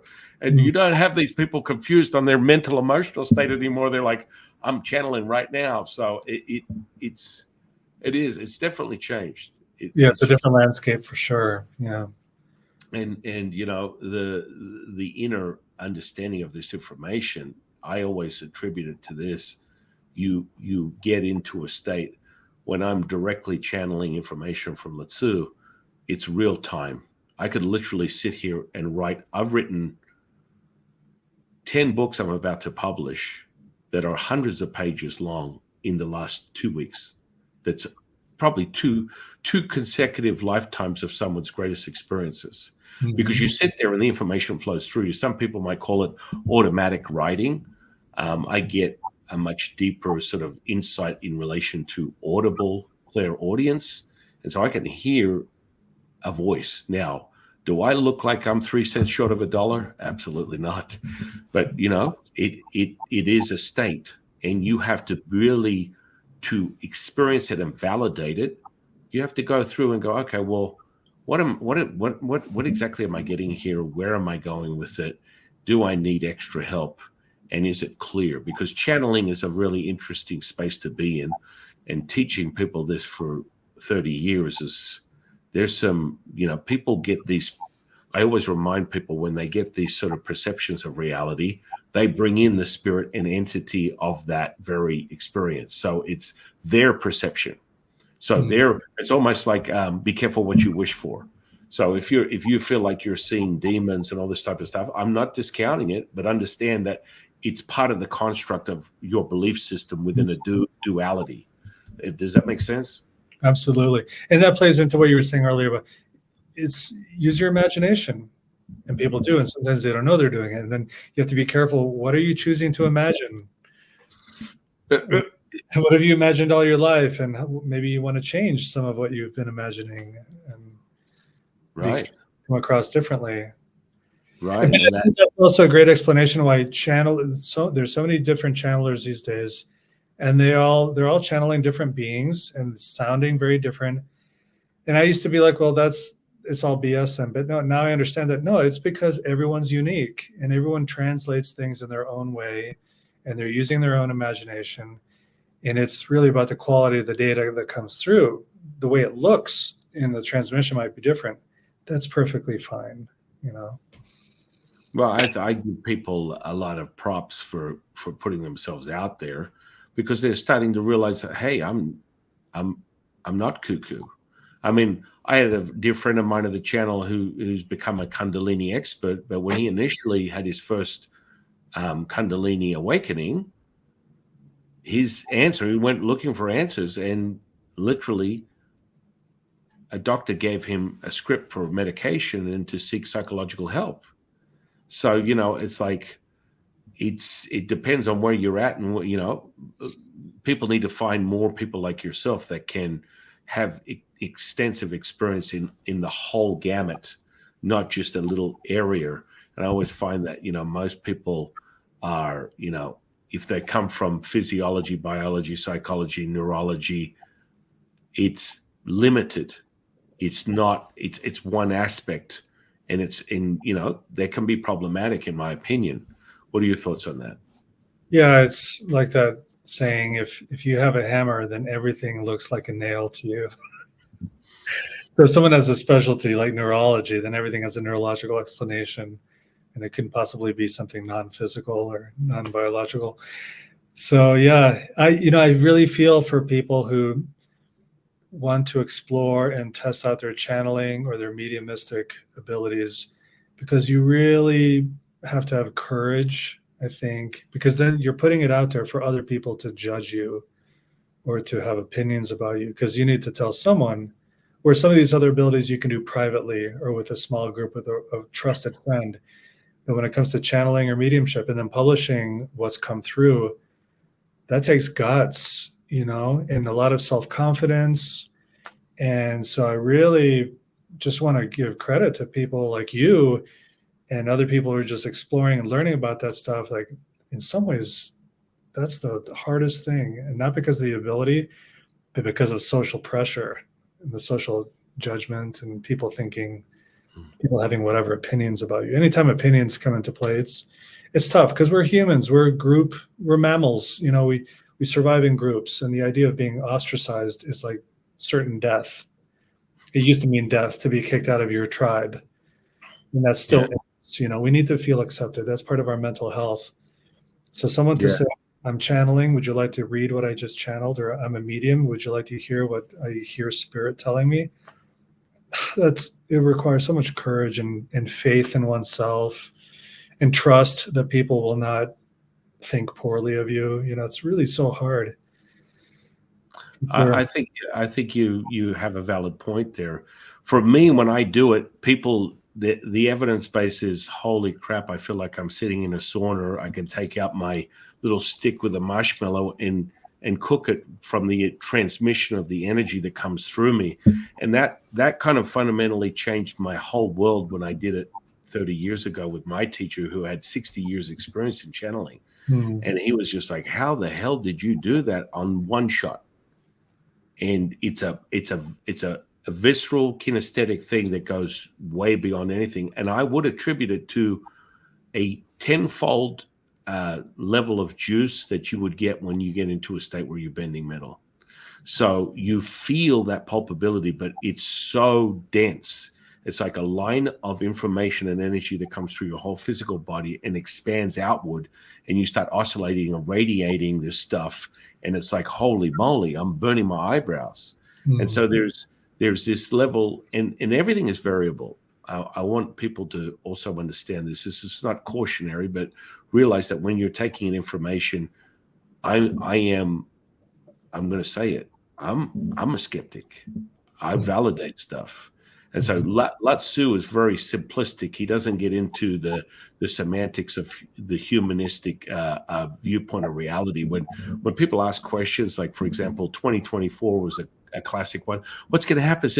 It's the end of the world. Am I going to die? Is there going to be an apocalypse, a financial ruin? Oh, my goodness. And you know what he said, Sean? It was like, this is so funny.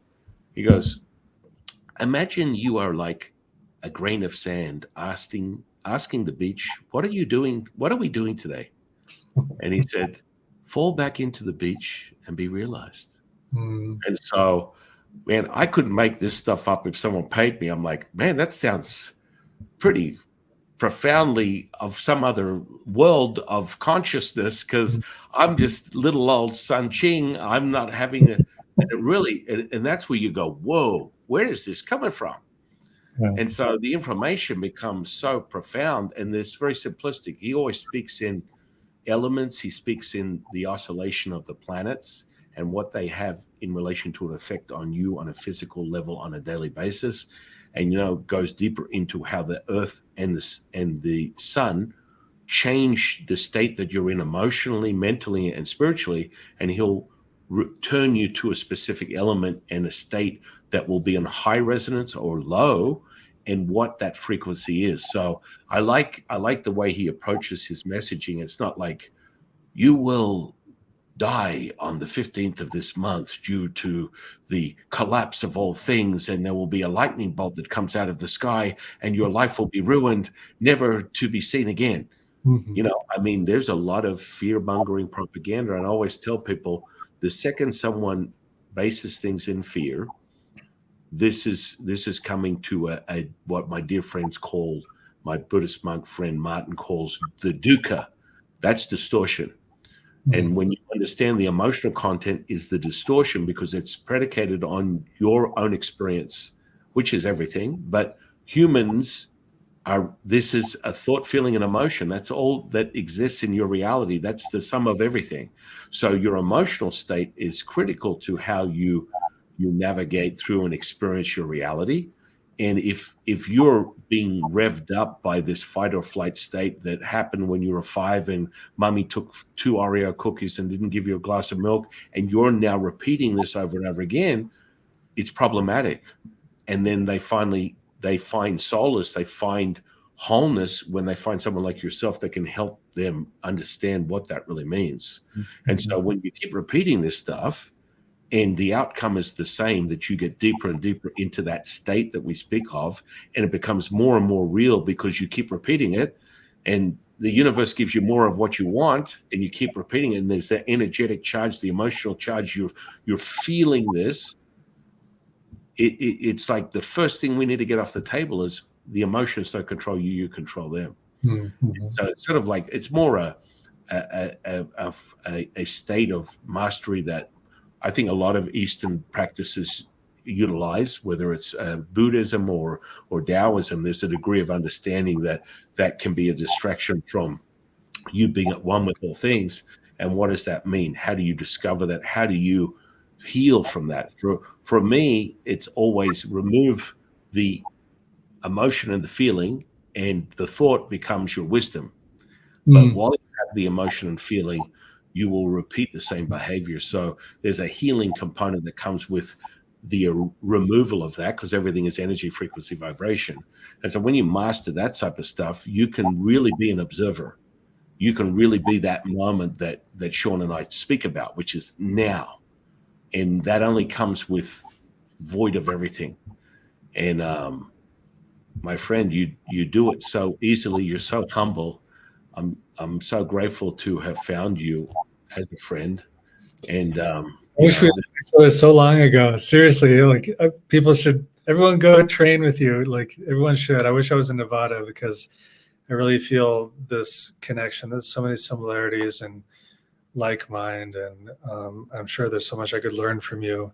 And if my life was different, I would. It's just but at I'm, least we I'm not did this one time. I'm not going anywhere, my friend. You'll get that seed of inspiration, and we will collaborate, and we will continue this friendship. It'll be like, oh no, I'm going to let it go. Oh no, I think I'm back in it. I'm back in it. I want to do it. Well, absolutely, Yeah. absolutely. It's inspiring, because once someone else witnesses your consciousness, it's just like the 4 minute mile. I do this so that people can realize they can instantly access it. Once they access it, just Yep. from if we want to go neurology, your mirror neurons can replicate anything I do. And the second you feel that, it can be yours. And so where are you at your own belief system? So that's what I love about doing this. And, the charge you and I just got right now, that chill, that validation, that is the feeling. And again, we're feeling it. The thing that I remind people of, if you're thinking you're not knowing, if you're knowing, you're feeling. And this goes right back to what Sean was speaking about at the beginning of this podcast, which is the people that are too much in the processes or the understanding or the knowing of a system, which is front loaded in of itself in the way you perceive things, your assumption of something, is when you're not going to be happy with the outcome. And it's like the second you stay there, it's yours. What's that movie, Highlander? There can only be one. Well, actually, more than one. I don't want people to go watching that. It's like, Shifu, they're cutting people's heads off. This is what you're. No, that's not what I meant. That's not what I was talking about. But there's that feeling that you get, and The I think. quickening. Yes. Yes, the cricket. There you go. Look at that. You see, I am an '80s fanboy. Yeah. It's one I of got my a, favorites. Yeah. I love that yeah, movie. I could get lost in a couple of John Hughes movies here and there once in a while. It's like, and that's what I tell people. It's like, you have your personality, keep it. Don't attempt to discard your personality. You're given that. I like chocolate. I like Netflix. I like driving my side by side in the desert at 100 miles an hour. It's exciting.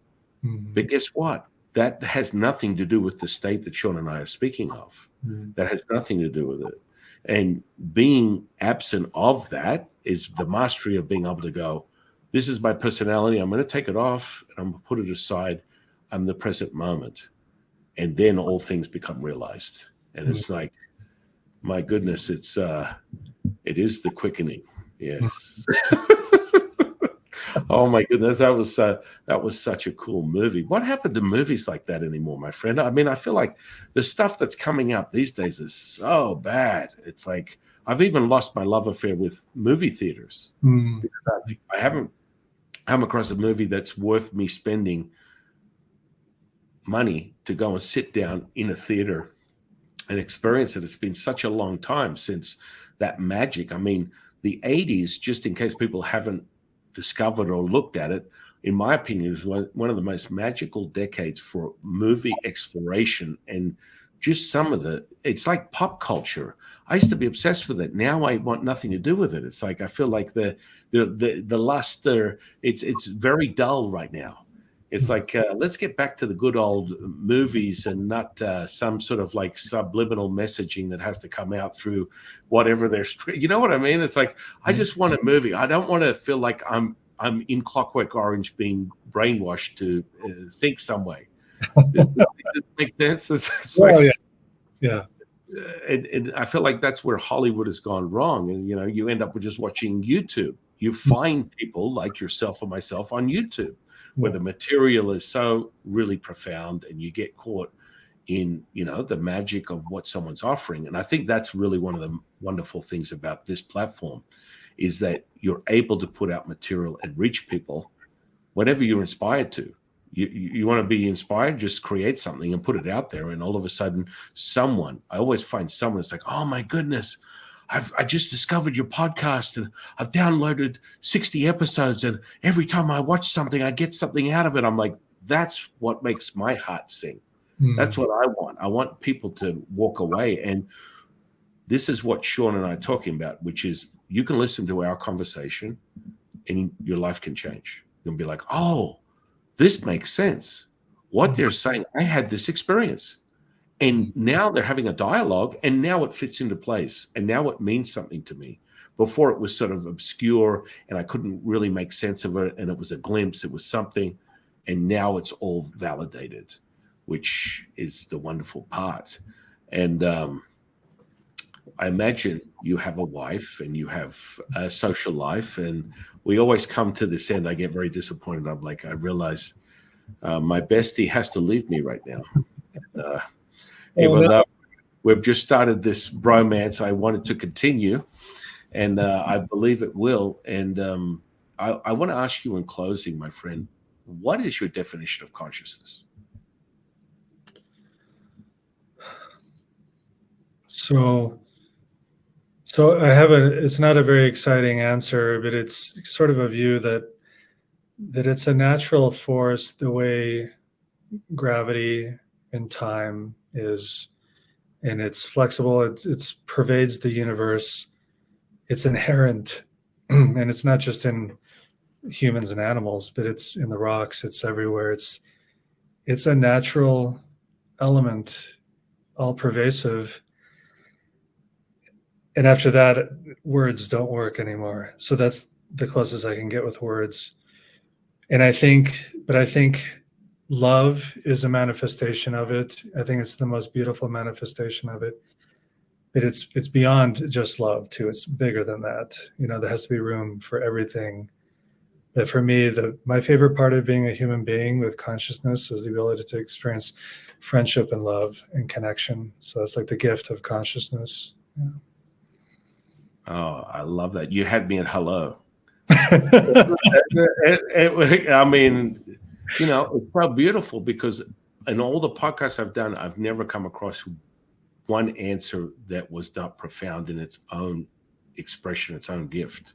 Mm. And whew, I'm feeling good, like I knew I would. In any case, even though you're not, you are very humble. You won't claim any transmission of higher resonance. It just is.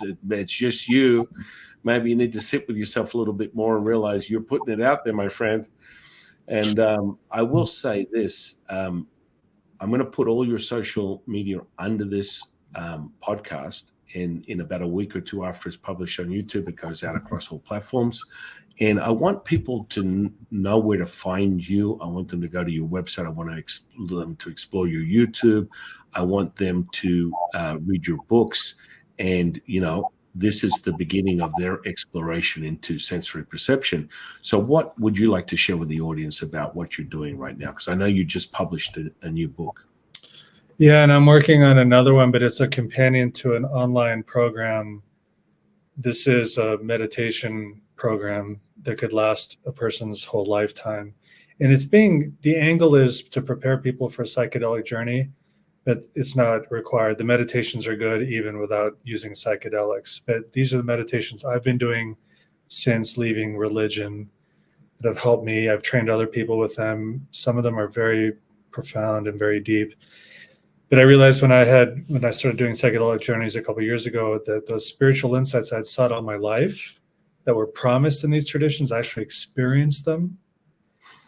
And I realized it was the result of years of meditation finally came out with the aid of psychedelics. And I want to give people the same opportunity by offering meditation instructions that they could do for 6 months or several years, and then how to responsibly and safely use psychedelics so that they can have that aha revelation in their journey instead of just giggling for 3 hours. I want to offer something profound. And that's what I'm working now. It's called Path of the Golden Teacher. The Golden Teacher it's a strain of psilocybin mushroom. That's the Golden Teacher. It's not a person, it's a mushroom. But so people could go now to pathofthegoldenteacher.com and learn more about it. It'll be released later this year. But it's a lot more spiritual than all the psychic stuff I've put out to date. This, I think, will be the most profound journey that I can put a person on through this program. But it's not about psychic stuff. It's about going to the deepest aspect of self and reality and consciousness. So, I'm excited for that. You find that I found this one book. There was a specific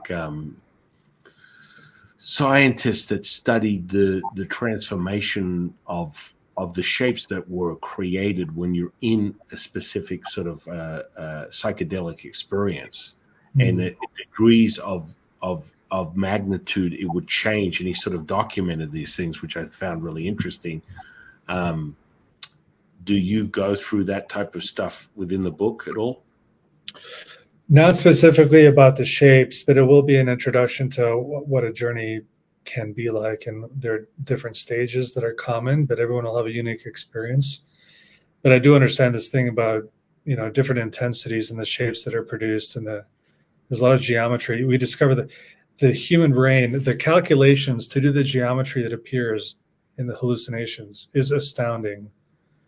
I'm terrible at math, but then give me a mushroom in 3 hours and my brain will produce imagery that a supercomputer would be needed to produce. That's what a blessing to have this 3 pounds of wet flesh inside our skull that can do this amazing stuff. So, and it's part of why I'm no longer concerned with trying to be more psychic, that I'm satisfied with just being a human being, because just to see the miracle of being alive and having a brain, I think the brain is the most powerful supercomputer in at least the solar system, if not the galaxy, if not the universe. There might be other brains out there, but wow, it is a gift to be alive.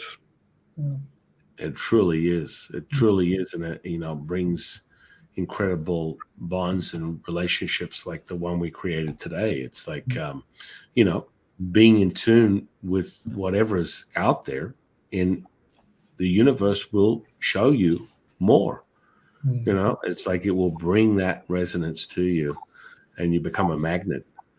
And do you find that that's the most efficient for you, the mushrooms? Because some people use tea or LSD or other things or DMT, or do you find the mushrooms are the best gateway? Yeah, no, I mean, the LSD has also been super profound. Also, I've smoked DMT. That's a very short trip, so the opportunity is not that great for. It still reveals a lot, but it can also be a little frightening for me.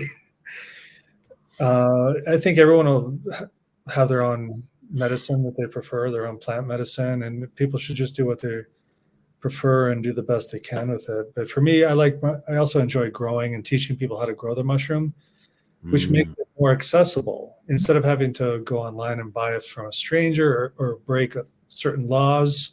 I live in Colorado where it's legal, so I train people how to grow their own, which costs almost nothing. And then you have your own medicine that you grew yourself very safely and trustworthy. And then you're your own doctor, you're your own teacher. And Yeah. whereas good LSD is tough to come by, as are some of the other psychedelics. And ayahuasca is typically offered in a shamanic context, but a lot of people are not interested in shamanism. They have their own belief system or their own tradition. The mushroom it's more open-ended. Anyone can come to it, especially if you grow your own, where you don't have to use someone else's rituals or someone else's beliefs about the mushroom. It's just you and this fungi. And then you have your own journey together, whatever your beliefs are, so it's open-ended that way. For me, it's the most non-dogmatic psychedelic. Right. Does it come in do you have a certain way to measure it so it's dosed to something that's comparable or repeatable that it is, or how does that work? There are home test kits there's a company called Miraculix. They're in Germany, but they have an American distributor. It's a $25 kit, and you take a little bit of your dried mushroom powder and use it to test with some solvents, and then you can see the percentage of psilocybin in it to know if your current supply is strong, medium, or weak. And then that allows you to be careful as you approach it. And people can also figure out their dose for journeying by microdosing. And my book will show people how to find their ideal microdose, and based off of that, how to calculate their journey dose to be safe and responsible and to really enjoy it. Because some people just take a gamble and they have no idea how much they're taking. Can you ID on that stuff, or no? Yeah, I didn't think there was I couldn't see a limit energetically, but I wanted to hear it from you. I didn't sound you could probably eat a bag of these things, but yeah, which happened to me in college. I consumed a lot. Someone gave me a bag. It was my birthday. I didn't weigh it. I just put on a peanut butter and jelly sandwich and ate it. And the school had hired a local fair to come on campus. And so they had like little roller coasters. And there was this one called the Gravitron that it spins around and you get pressed against the wall. Yeah, I've been on this machine. And that's when the mushrooms started hitting. I had no business walking around in public I had no training, no preparation. And I was just doing it for the worst reason, just for entertainment, which is not the best way to use these things, in my opinion. So I did it wrong in college, and I had no idea how I took too much, and I was scared, and had so many negative feelings. But no damage done. I came out perfectly normal the next day. And so it's just about learning how to use them properly, having guidance, which today is dominated by psychedelic therapy, which is very expensive and not approachable by a large part of the population, or by the shamanistic approach, which has its own limitations. So I'm offering, here's how to grow your own, how to use it by yourself or with a friend, so you have full access to your own medicine without spending thousands of dollars or going through all this red tape stuff. So that's what humans have done for thousands of years. Right now is just a really weird time in history when people are controlling a little too much of this kind of exploration. Well, I think is it Oregon or is it Colorado that literally legalized every single drug? Which one is that? It's not Colorado. Might be Oregon. I'm not sure. That in the United States, it's difficult because they get it half right.